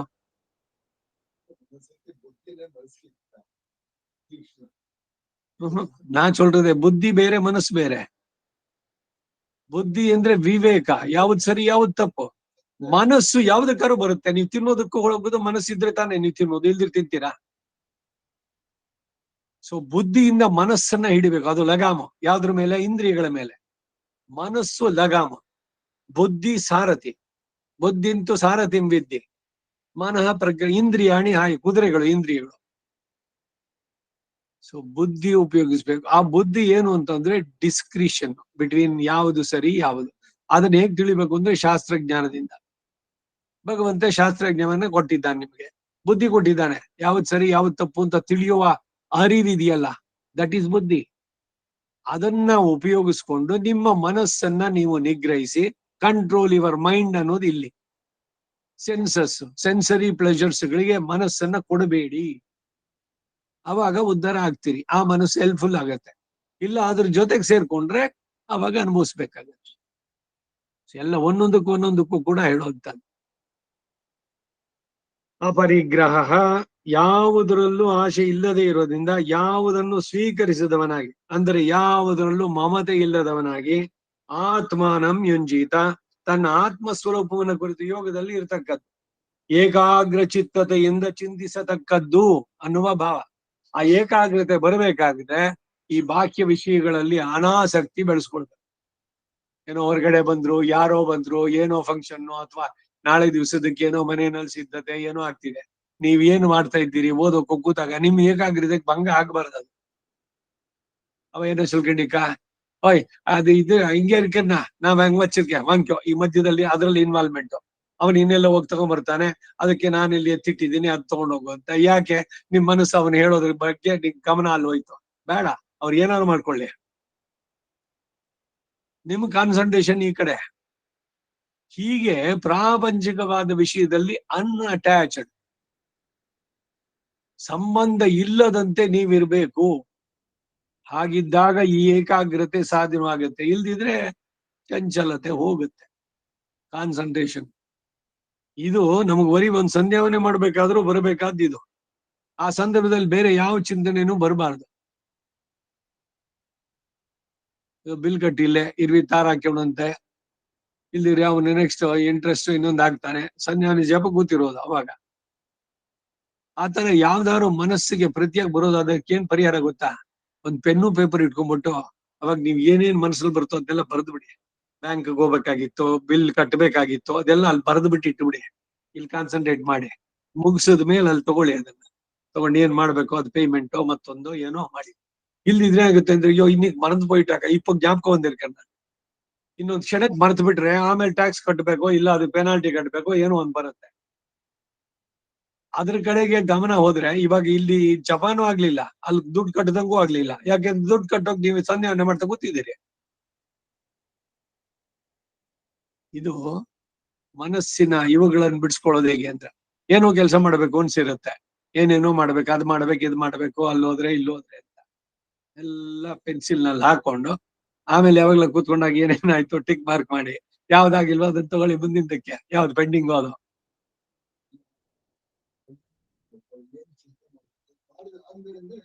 ಆ ಟೈಮ್ ನಲ್ಲೇ ಬರ್ತಿದ್ದು. ಈಗ ಮಲಗ್ಬೇಕು ಎಲ್ಲ ನೆಮ್ಮದಿಯಾಗಿ, ಅಷ್ಟರಲ್ಲಿ ನಾಳೆ ದಿವಸ ಅದೇನ್ ಮಾಡ್ಬೇಕು, ಇಲ್ಲ ಯಾರೋ ಮಗನ ಬಗ್ಗೆನೋ ಇನ್ಯಾರ ಬಗ್ಗೆನೋ ಯೋಚನೆ ಬಂತು, ಅಯ್ಯೋ ಅವ್ರಿಗೆ ಅದ್ ಹೇಳ್ಬೇಕಾಗಿತ್ತು, ಇವ್ರಿಗೆ ಇದ್ ಮಾಡ್ಬೇಕಾಗಿತ್ತು, ಅವ್ರಿಗೆ ಅದನ್ನ ಕಳಿಸ್ಬೇಕಾಗಿತ್ತು. ಎಲ್ಲ ಸಹಜವಾಗಿ ಎಲ್ರಿಗೂ ಆಗುವಂತದ್ದು ಇದು.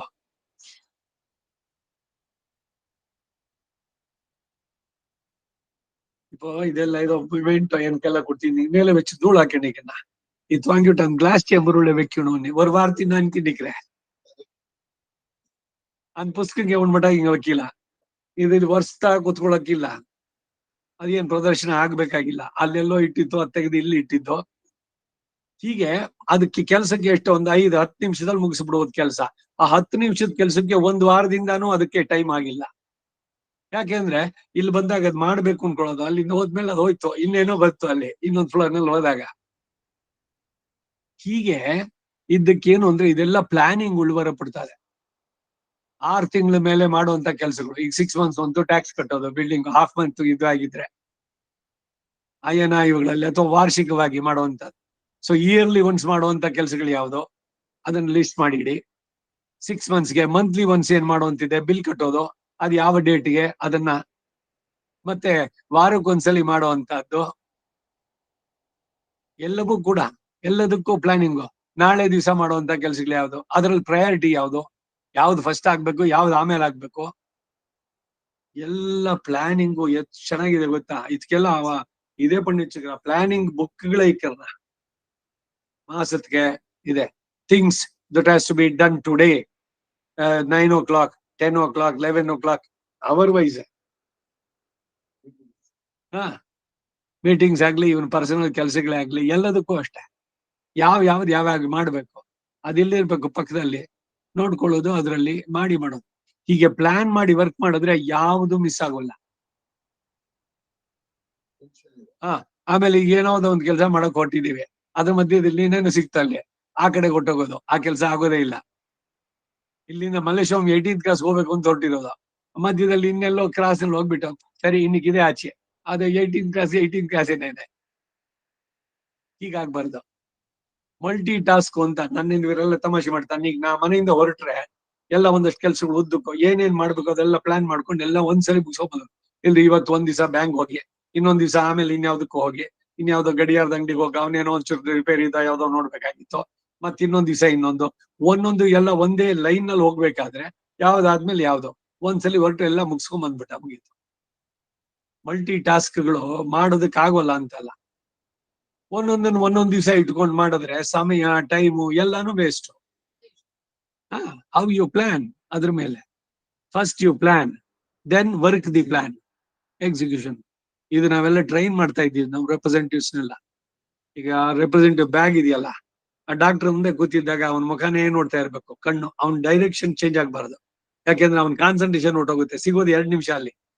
ಇವನ್ ಅವ್ರ ಹತ್ರ ಮಾತಾಡ್ತಾನೆ, ಡಾಕ್ಟರ್ ಎಲ್ಲ ಯೋಗಕ್ಷೇಮ 2 ನಿಮಿಷದಲ್ಲಿ ಮಾತಾಡ್ಬಿಟ್ಟು ಈ ಪ್ರಾಡಕ್ಟ್ ಆ ಪ್ರಾಡಕ್ಟ್ ಬೇರೆ ಇವನ್ ಬಗ್ಗೆ ಅದನ್ನೆಲ್ಲ ಹುಡುಕಿ ಅಲ್ಲಿಟ್ಟೆ ತಡ್ಕಾರ್ದಾಗ್ಬಾರ್ದು. ಕೈ ಹಾಕಿದ ತಕ್ಷಣ ಈ ಕಡೆನಲ್ಲಿ ಆ ಲಿಟ್ರೇಚರ್ ಇದೆ, ಅಲ್ಲಿ ಅದ್ರ ಸ್ಯಾಂಪಲ್ ಇದೆ, ನೋಡಿ ಡಾಕ್ಟರ್ ಇದು ಅಂತ. ಈಗ ಒಂದು cough syrup, it is very much tasty. ಬೇರೆದಕ್ಕೆ ನೋಡಿದ್ರೆ ಹನಿ ಬೇಸು, ಓಪನ್ ಮಾಡಿ ಒಂಚೂರು ಹಾಕಿ would you like to taste, ತಾನು ಒಂಚೂರು ಕುಡಿದು ಅವ್ನಿಗೆ ತೋರಿಸಿ. ಇದೆಲ್ಲ ಮಾಡಿದಾಗ ಏನಾಗುತ್ತೆ ಅಂದ್ರೆ ಆ ಪ್ರಾಡಕ್ಟ್ ಮತ್ತೆ ಮತ್ತೆ ಹೆಸರುಗಳನ್ನ ಹೇಳೋದು, ಅದು ತಲೆನಲ್ಲಿ ಅವನಿಗೆ ನಿಲಿಯುತ್ತೆ. ಇಪ್ಪ ಯಾರೋ ಪಾತಿನ ತಕ್ಷಣ ಅವಡ ಪೇರೆ ಜ್ಞಾಪಕ ಬರಲೆ, ನಾಕ್ ಎನ್ನ ಪಣ್ಣು ನಾಕ ಅವ್ರ ಬಗ್ಗೆ ಬಂದಾಗ ಅವ್ರ ಹೆಸರನ್ನ ಮತ್ತೆ ಹೇಳಿ ರಿಮೆಂಬರಿಂಗ್ಗೆ ಆಗತ್ತೆ. ಈ ರೀತಿ ಈಗ ಪುರಾಣದ ಕಥೆಗಳು ಯಾವ್ದೋ ಅದ್ರದ್ದು ಉಲ್ಲೇಖ, ಅದನ್ನ ನೀವೊಂದ್ಸಲಿ ಇನ್ನೊಬ್ರಿಗೋ ಪತ್ನಿಗೋ ಮತ್ತೊಬ್ರಿಗೋ ಒಂದ್ಸಲಿ ಹೇಳ್ಬೇಕಾದ್ರೆ ಕತೆ ಒಂದ್ಸಲಿ ಅದ್ರಲ್ಲಿ ಬಂದಂತ ವ್ಯಕ್ತಿಗಳು ಪಾತ್ರಗಳು ಅದನ್ನ ರಿಪೀಟ್ ಮಾಡಿ ನೆನಪಿನಲ್ಲಿ ಉಳಿಸ್ಕೊಳ್ಳೋದಕ್ಕೆ ಇದೆಲ್ಲ ಕಾರಣವಾಗತ್ತೆ. ಇವೆಲ್ಲ ಪ್ಲಾನಿಂಗು ಎಲ್ಲ ಬೇಕು. ಅಧ್ಯಾತ್ಮದ ಇದು ಅಷ್ಟೇ, ಏನೇನೋ ಸಾಧನೆ ಏನೇನ್ ಮಾಡ್ಬೇಕು ಅಂತ ಇದ್ವಿ ಎಲ್ಲದನ್ನ ಮೇಕೆ ಇದು ಎಲ್ಲದನ್ನು ಕೈನಲ್ಲಿ ಎಲ್ಲ ಬರೆದಿಟ್ಬಿಟ್ರೆ it will be very clear.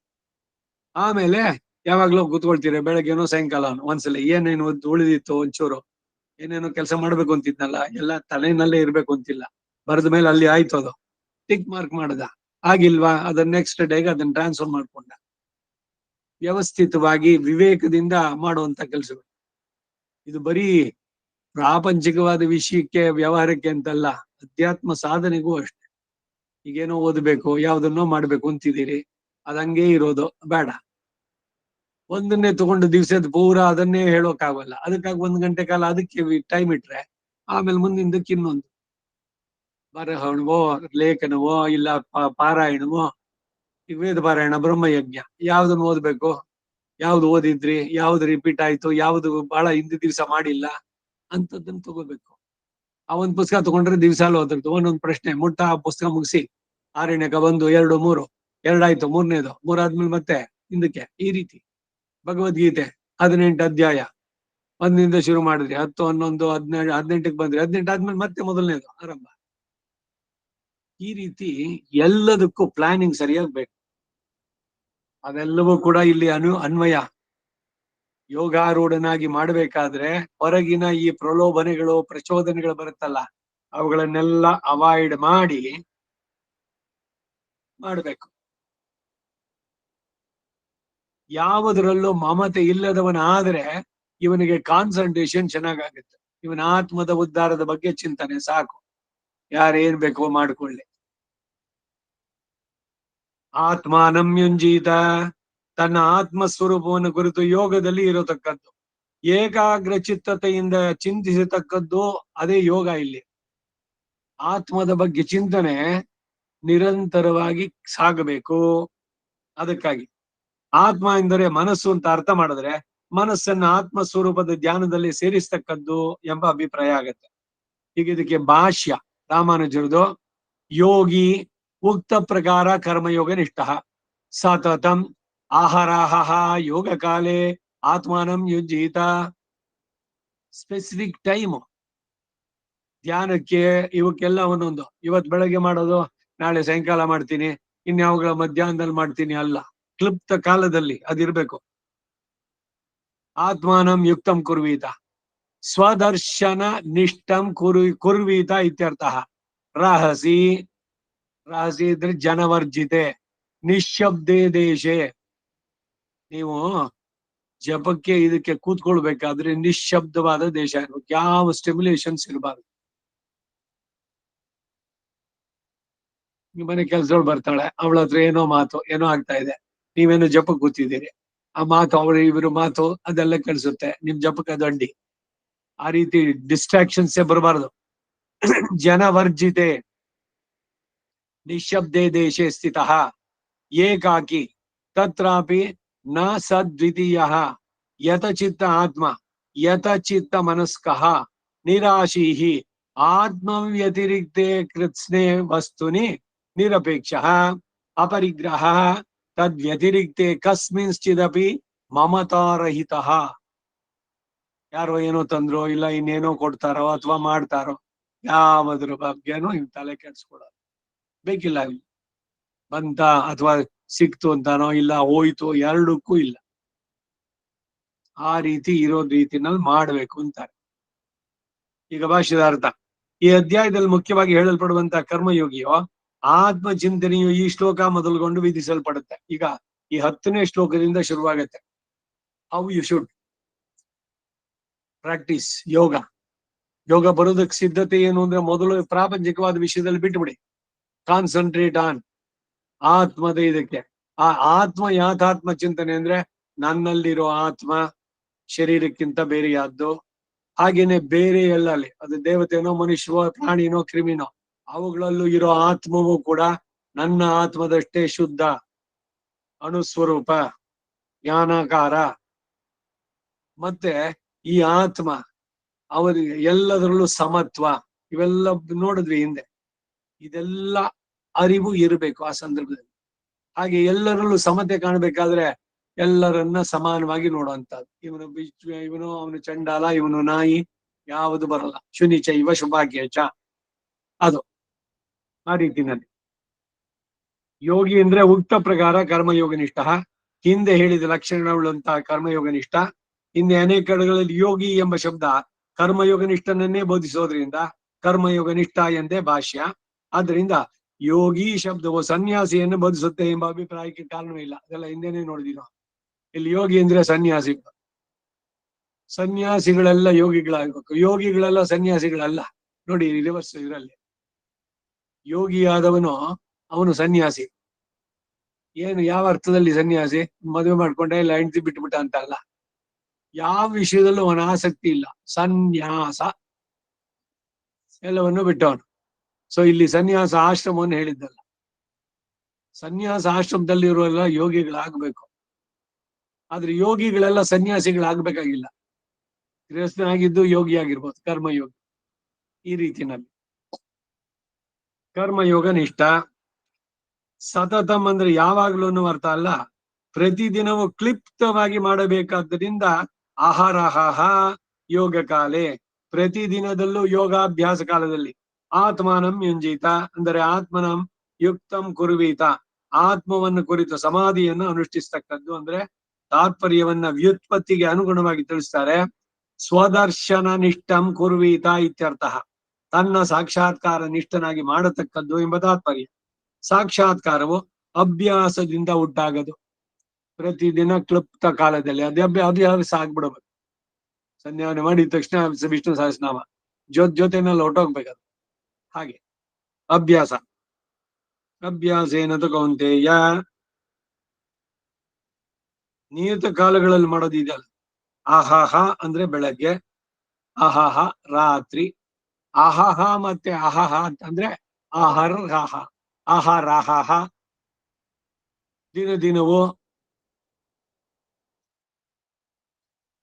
ಅಲ್ಲ ಬೆಳಗ್ಗೆ ಮತ್ತೆ ಬೆಳಗ್ಗೆ ದಿನ ಅನ್ನೋಕೆ ದಿನವು ಅಂತ ಹೇಳಿದ್ವಾ ಇಲ್ವಾ? ಹಾಗಂದ್ರೆ ಸದಾ ಕಾಲ. ಈಗಿನವ್ರ ಭಾಷೆ 24x7, 24 ಗಂಟೆ ಇಂಟು 7 ದಿವಸ. ಅಂದ್ರೆ ಯಾವಾಗ ಬಿಡುಗಡೆನೇ ಇಲ್ಲ, ಕಂಟಿನ್ಯೂಸ್ ಆಗಿ ನಿರಂತರವಾಗಿ. ಆಹಾರಹ ಅಂದ್ರೆ ಇದು ಆಹಾರ. ನಿಶಿ ಅಂದ್ರೆ ಬೆಳಗ್ಗೆ, ರಾತ್ರಿ. ನಿಶಿ ಅಂದ್ರೆ ರಾತ್ರಿ. ಹೌದು ಅಹೋರಾತ್ರ.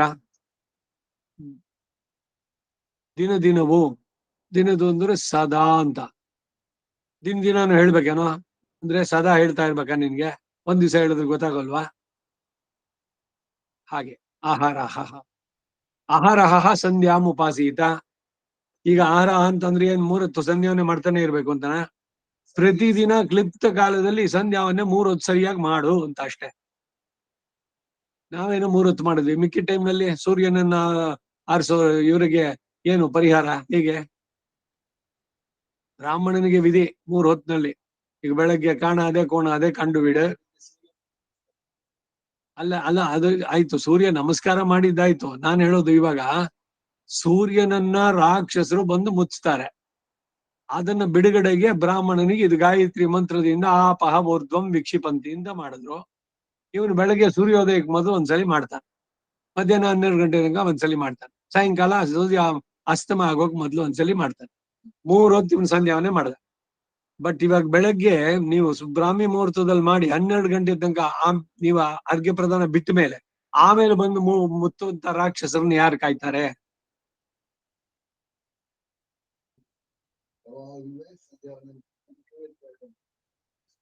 ಯಾರವರು? ಜ್ಞಾಪಕ ಇದೆಯಾ? ಏ ನಕಾಹ ತೇ ವೈಕಾನಸಾಹ. ವಾಲಕಿಲ್ಯರು ವೈಕಾನಸರು ಅಂತಿರೋರು ಸದಾ ಸಂಧ್ಯಾವನ್ನೇ ಮಾಡ್ತಾ ಇರ್ತಾರೆ. ನಮಗೆ ಈ 3 ಹೊತ್ತು ಮಾಡೋದು ಸಾಕು. 3 ಹೊತ್ತು ಮಾಡೋದೇ ಕಷ್ಟ. ಇನ್ನು ಈಗ ಆಹಾರ ಸಂಧ್ಯಾ ಉಪಾಸಿತ ಅಂದ್ರೆ 3 ಹೊತ್ತು ಸಂಧ್ಯಾವನೆ ಮಾಡ್ತಾನೆ ಇರಿ. ಅರ್ಘ್ಯ ಪ್ರದಾನ ಆಯ್ತು, ಇದಾಯ್ತು, ಬೇರೆ ಏನು ಕೆಲಸನೇ ಇಲ್ಲ. ಆ ಅರ್ಥ ಅಲ್ಲ. ಪ್ರತಿದಿನ ಕ್ಲಿಪ್ತ ಕಾಲದಲ್ಲಿ ಸಂಧ್ಯಾವನ್ನೇ ಮಾಡಿ. ಹೌದು,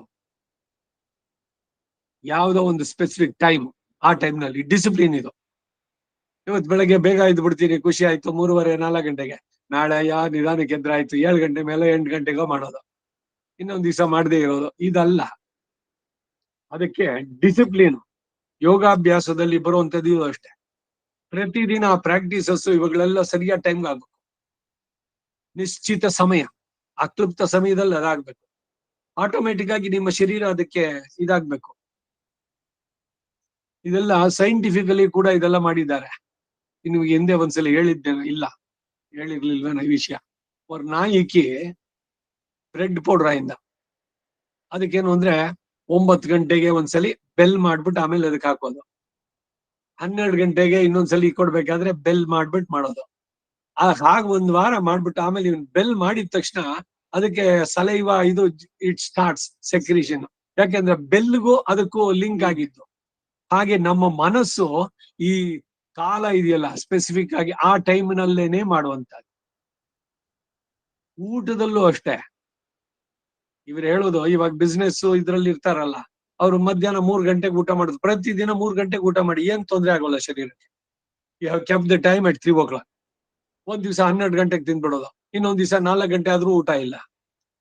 ಈ ರೀತಿ ಡಿಸ್ಟರ್ಬ್ಡ್ ಇದೆಯಲ್ಲ, ಅದಾಗ್ಬಾರ್ದು. ಎಲ್ಲವೂ ಕ್ಲುಪ್ತ ಕಾಲಕ್ಕೆ. ಯಾವ ಹೊತ್ತಿಗೆ ಊಟ, ಯಾವ ಹೊತ್ತಿಗೆ ನಿದ್ದೆ, ಯಾವ ಹೊತ್ತಿಗೆ ಸಂಧ್ಯಾವನ್ನೇ, ಯಾವ ಟೈಮ್ಗೆ ಆರಾಧನೆ ಎಲ್ಲ. ಏನೋ ಈಗ ರಥೋತ್ಸವ ಅಲ್ಲಿ ಹೋಗಿದ್ದೀರಿ ಅಂತ ದಿವ್ಸದ ಎಕ್ಸೆಪ್ಷನ್, ಅದು ಬಿಡಿ. ಆಪದ್ ಧರ್ಮ ಸಾಮಾನ್ಯ ಧರ್ಮ ಅಲ್ಲ. ಸಾಮಾನ್ಯ ಧರ್ಮದಲ್ಲಿ ಏನು ಅಂದ್ರೆ ಎಲ್ಲವೂ ಕ್ಲುಪ್ತ ಕಾಲದಲ್ಲಿ ನಡೆಸುವಂತದ್ದು. ಅದಕ್ಕೆ ಆಹಾರಹ ಯೋಗ ಕಾಲೇ, ಪ್ರತಿದಿನಲೂ ಯೋಗಾಭ್ಯಾಸ ಕಾಲದಲ್ಲಿ. ಆತ್ಮಾನಂ ಯುಂಜೀತ, ಆತ್ಮಾನಂ ಯುಕ್ತಂ ಕುರ್ವೀತ, ಆತ್ಮವನ್ನು ಕುರಿತು ಸಮಾಧಿಯನ್ನು ಅನುಷ್ಠಿಸ್ತಕ್ಕದ್ದು ಅಂದ್ರೆ ಆತ್ಮದ ಬಗ್ಗೆ ಚಿಂತನೆ ಮಾಡಿ. ಡಿಸಿಪ್ಲಿನ್ ಅನ್ನೋದು, ಶಿಸ್ತು ಬಹಳ ಬಹಳ ಮುಖ್ಯ ಪ್ರತಿಯೊಬ್ಬರಿಗೂ. ಅವ್ರು ಯಾವುದೇ ಕೆಲಸದಲ್ಲಿರ್ಲಿ, ಯಾವಾಗ್ಲೋ ಏನೋ ಮಾಡೋದು ಅಂತ ಆಗ್ಬಾರ್ದು. ಸ್ವದರ್ಶನ ನಿಷ್ಠಂ ಕುರ್ವೀತ ಇತ್ಯರ್ಥ, ತನ್ನ ಸಾಕ್ಷಾತ್ಕಾರ ನಿಷ್ಠನಾಗಿ ಮಾಡತಕ್ಕದ್ದು ಅನ್ನೋದು ತಾತ್ಪರ್ಯ. ಸಾಕ್ಷಾತ್ಕಾರ ಅಭ್ಯಾಸದಿಂದ ಉಂಟಾಗೋದು. ಅಭ್ಯಾಸ ಏನದು ಕೌಂತೆಯ, ಇಂದ್ರಿಯ ನಿಗ್ರಹ, ಇದು ಅಷ್ಟೇ ಅಭ್ಯಾಸದಿಂದ. ಕಾಮದ ಬಗ್ಗೆ ವಸ್ತು ವಿಚಾರ, ಪ್ರತಿ ಸಲಿನೂ ವಸ್ತು ವಿಚಾರ. ಯಾವ್ದೋ ಒಂದು ಬೈಕೆ ಆಯ್ತು, ಅದ್ರ ಬಗ್ಗೆ ವಿಚಾರ ಮಾಡಿ. ಏನದು ನಿಮ್ಮ ಆತ್ಮಕ್ಕೆ ಏನಾದ್ರು ಪೂರಕವಾಗತ್ತಾ, ಇಲ್ಲ ವಿರೋಧವಾಗತ್ತಾ, ಇಲ್ಲ ತಟಸ್ಥವೋ, ಎರಡು ಇಲ್ಲ, ಎಲ್ಲ ನೋಡ್ಬೇಕು. ಉಪಯೋಗ ಇದೆಯಾ ಅದ್ರಲ್ಲಿ, ಇಲ್ದಿದ್ರೆ ಬಿಟ್ಬಿಡೋದು. ಅದು ಎಷ್ಟೇ ಚೆನ್ನಾಗಿರ್ಲಿ, ಏನೇ ಆಗಿರ್ಲಿ. ಸಾಕ್ಷಾತ್ಕಾರ ಅಭ್ಯಾಸದಿಂದ ಉಂಟಾಗತಕ್ಕದ್ದು. ಮೊದಲು ಧ್ಯಾನ ಮಾಡುತ್ತಾ ಮಾಡುತ್ತಾ ಬಂದ್ರೆ ಸಾಕ್ಷಾತ್ಕಾರ ಅನಂತರ ಸಿದ್ಧಿಸುತ್ತೆ. ಸಾಕ್ಷಾತ್ಕಾರ ಲಭಿಸಿದ ನಂತರ ಮುಂದಕ್ಕೆ ಧ್ಯಾನ ಕಾಲಗಳಲ್ಲಿ ಸುಲಭವಾಗಿ ಸಾಕ್ಷಾತ್ಕಾರ ಶೀಘ್ರವಾಗಿ ಉಂಟಾಗುತ್ತೆ. ಇಲ್ಲಿ ಆತ್ಮಾನಂ ಅಂದರೆ ಮನಸ್ಸು ಎಂದು ಅರ್ಥ ಮಾಡೋದು ಸರಿ ಹೋಗುತ್ತೆ. ವಾಕ್ಯದಲ್ಲಿ ಕರ್ತೃ ಕರ್ಮ ಕ್ರಿಯಾಪದಗಳ ಅನ್ವಯವನ್ನ ಯೋಗಿ ಸತತಂ ಆತ್ಮಾನಂ ಯುಂಜೀತ ಎಂಬುದರಿಂದ ತೋರಿಸಿದ್ದಾರೆ. ಹೇಗೆ ಧ್ಯಾನಿಸಕ್ಕದ್ದು ಅಂದ್ರೆ ಹೇಳಲ್ಪಡುತ್ತೆ. ರಹಸಿ ಅಂದ್ರೆ ಜನವರ್ಜಿತೆ ನಿಶ್ಶಬ್ದೇ ದೇಶೆ, ಜನಗಳು ಯಾರು ಇಲ್ಲದಿರೋದ್ರಿಂದ ನಿಶ್ಶಬ್ದವಾದ ಸ್ಥಳದಲ್ಲಿ. ದೇವಸ್ಥಾನದಲ್ಲಿ ಕೂತ್ಕೊಂಡು ಜಪ ಮಾಡಬಾರ್ದು, ನದಿ ತೀರದಲ್ಲಿ ಜಪ ಮಾಡಬಾರ್ದು. ನದಿ ತೀರ ಚೆನ್ನಾಗಿದೆಯಲ್ಲ ಅಂತ ನೀವು ನದಿ ತೀರದಲ್ಲಿ ಕೂತ್ಕೊಂಡಿದ್ದೀರಿ, ಯಾರೋ ಬರ್ತಾರೆ ಅಲ್ಲಿ, ಓ ಯಾರೋ ரொம்ப ಶ್ರೋತ್ರಿಯ ಇನ್ಮೋ ಜಪ ಪಡ್ಕೊಂಡಿಗ್ರ, ಅವ ಇನ್ಮೋ ஒரு வார்த்தை சொல்லின ತಕ್ಷಣ ಅವ ಇವ ವಾಸನತ್ಲೆ ಏನೋ ಸ್ಟ್ರೈಟ್ ಆಗಿ ಉಟ್ಕೊಂಡೆ, ಅಲ್ಲಿ ತನಕ ಏನು ಇರೋಲ್ಲ. ಅದ್ ಕಿವಿಗೆ ಇದ್ಮೇಲೆ ಇನ್ನು 10 ನಿಮಿಷದಲ್ಲಿ ಅವತ್ತು ಜಪ ಮುಗಿಸ್ತಾ ಇದ್ದವನು ಬೇಕು ಅಂತ ಅವತ್ತು 30 ನಿಮಿಷ. ಯಾಕೆ ಅವ್ರು ಹೇಳ್ಬೇಕಲ್ಲ, ಇವನ್ ತುಂಬಾ ಶ್ರೋತ್ರಿಯ, ಎಷ್ಟು ತನ್ಮಯತೆ ನೋಡಿ ಅವರಿಗೆ, ಆ ಕೇಳಿಸ್ಕೊಳ್ಳೋಕೆ ಇಷ್ಟ. ಇನ್ ಜಪ ಎಲ್ವಂತಲ್ಲಿ. ಅದಕ್ಕೆ ಪಬ್ಲಿಕ್ ಆಗಿ ಎಲ್ರು ಇರುವಂತ ಜಾಗದಲ್ಲಿ ಇಂಥದ್ದೆಲ್ಲ ಮಾಡಕ್ ಹೋಗ್ಬೇಡಿ. ಏಕಾಗ್ರತೆ ಬರಬೇಕು ಅಂತಂದ್ರೆ ಯು ಶುಡ್ ಅವಾಯ್ಡ್. ಎಲ್ಲೆಲ್ಲಿ ನಿಮಗೆ ಡಿಸ್ಟ್ರಾಕ್ಷನ್ ಕಾರಣವಾಗುತ್ತೋ ಅದೆಲ್ಲ ಬಿಡ್ಬೇಕು. ಬರೀ ಜನ ಇದೊಂದೇ ಅಲ್ಲ, ಈಗ ಟಿವಿ ಇದೆ, ಅಲ್ಲೇ ಮುಂದ್ಗಡೆ ಕೂತ್ಕೊಂಡು ಜಪ ಮಾಡ್ತೀನಿ, ಜಪ ಮುಂದುವರಿಸ ಸಾಧ್ಯ ಆಗತ್ತಾ? ಇವಕ್ಕೆಲ್ಲ ಕೆಲವರು ಇವಾಗ ಯೋಗ ಮಾಡ್ಬೇಕಾದ್ರೆ ಬಾಗ್ಲ ಹಾಕೊಂಡ್ಬಿಡ್ತಾರೆ. ಓ ಅವ್ರದ್ದು ಯೋಗ ಟೈಮು, ಈಗ ಅವ್ರನ್ನ ಯಾರು ಡಿಸ್ಟರ್ಬ್ ಮಾಡೋಂಗಿಲ್ಲ ಅಂತ. ಏನು ಯಾರೋ ಬಂದಿದ್ದಾರೆ ಗೆಸ್ಟ್ಗೆ, ಅವತ್ತಾರು ಒಂದ್ ದಿವ್ಸ ಅವ್ರು ಬರೋಕ್ಕಾಗಲ್ವಾ? ನಾನು ಅಪ್ರಿಷಿಯೇಟ್ ದೆಮ್. ನೀವು ಅವ್ರ ಅಭ್ಯಾಸ ಮಾಡೋ ಕಾಲದಲ್ಲಿ ಯಾಕೆ ಹೋದ್ರಿ? ಹಾ, ಈ ಡಿಸಿಪ್ಲಿನ್ ಮೇಂಟೈನ್ ಮಾಡ್ಬೇಕು. ಈಗ 4ರಿಂದ 5:30 ನೀವಿಲ್ಲಿ ಕೇಳ್ಬೇಕು ಅಂತ ಬರೋ ಟೈಮ್ಗೆ, ಆ ಟೈಮ್ಗೆ ಯಾರೋ ಬರ್ತೀನಿ ಅಂದ್ರೆ ಬರ್ಬೇಡಿ ಅಂತ ಹೇಳ್ಬೇಕು. ಇಲ್ಲ ಬನ್ನಿ 5:30ಗೆ, ಇಲ್ಲ ಬಂದು ಕೂತಿರಿ, ನಾವು ಮುಗಿಸ್ಕೊಂಡ್ ಬರ್ತೀವಿ. ಅಯ್ಯೋ ಅವ ಇನ್ನಿಗೆ ಒಂದುಟ ಇದು ಬಿಟ್ಟು ಬಿಡೋಣ ಅಂತ ಆಗ್ಬಾರದು. ಈ ಡಿಸಿಪ್ಲಿನ್ ಪ್ರತಿ ಒಂದ್ರಲ್ಲೂ ಕೂಡ ನಾವು ಹಾಗೆ ಜನಗಳಿಗೆ ಅಪ್ರಿಶಿಯೇಟ್ ಮಾಡ್ತಾರೋ. ಮೊದಲು ಕ್ರಿಟಿಸೈಸ್ ಮಾಡಬಹುದು, ಇಲ್ಲಪ್ಪ ಅವರು ಸ್ವಲ್ಪ ಡಿಸಿಪ್ಲಿನ್ಡ್, ಆಯಾ ಟೈಮ್ ನಲ್ಲಿ ಅವ್ರಿಗೆ ಇದನ್ನ ತರಿಸ್ಬೇಕು ಜನಗಳಲ್ಲೂ ಕೂಡ. ಹೇಗೆ ಅಂದ್ರೆ ನಾವು ಪ್ರಾಕ್ಟೀಸ್ ಮಾಡೋದ್ರಿಂದ, ನಿಯತವಾಗಿ ನಾವು ನಡೆಸ್ತಾ ಇದ್ರೆ ಖಂಡಿತ ಆಗುತ್ತೆ. ಜನವರ್ಜಿತೆ ನಿಶ್ಶಬ್ದೆ ಎಂಬ 2 ವಿಶೇಷಣಗಳು ಇಲ್ಲಿ. ಧ್ಯಾನ ಇರುವ ಸ್ಥಳದಲ್ಲಿ ಜನಗಳು ಯಾರು ಇಲ್ಲದೆ ಇರ್ಬೋದು, ಆದ್ರೆ ಹೊರಗೆ ಗದ್ದಲವಾದ್ರೆ ಆಗಲೂ ಧ್ಯಾನ ಕೈಗೂಡೋದಿಲ್ಲ. ಆದ್ರಿಂದ ಹೊರಗೂ ಒಳಗೂ ನಿಶ್ಶಬ್ದವಾಗಿರ್ಬೇಕು ಅನ್ನೋದಕ್ಕೆ ರಹಸಿ ಅನ್ನೋದ್ರ ಅರ್ಥವಾದ್ದರಿಂದ ಜನವರ್ಜಿತೆ ನಿಶ್ಶಬ್ದೆ ಎಂಬ 2 ವಿಶೇಷಣಗಳು. ಸ್ಥಿತಃ ಕೂತುಕೊಂಡವನಾಗಿ, ಏಕಾಕಿ ಇತರರು ಇಲ್ಲದಿದ್ರೆ ತನಗೆ ಬೇಕಾದವರು ಯಾರಾದ್ರೂ ಇರ್ಬೋದೋ ಅಂದ್ರೆ ಉಪಾಸನಕ್ಕೆ ಬೇಕಾದ ಐಕಾಂತ್ಯವು ಅವಶ್ಯಕವಾದ್ರಿಂದ ತತ್ರಾಪಿ ನ ಸದ್ವಿತೀಯ ಎಂದು ಅರ್ಥ ಮಾಡಿದ್ದಾರೆ.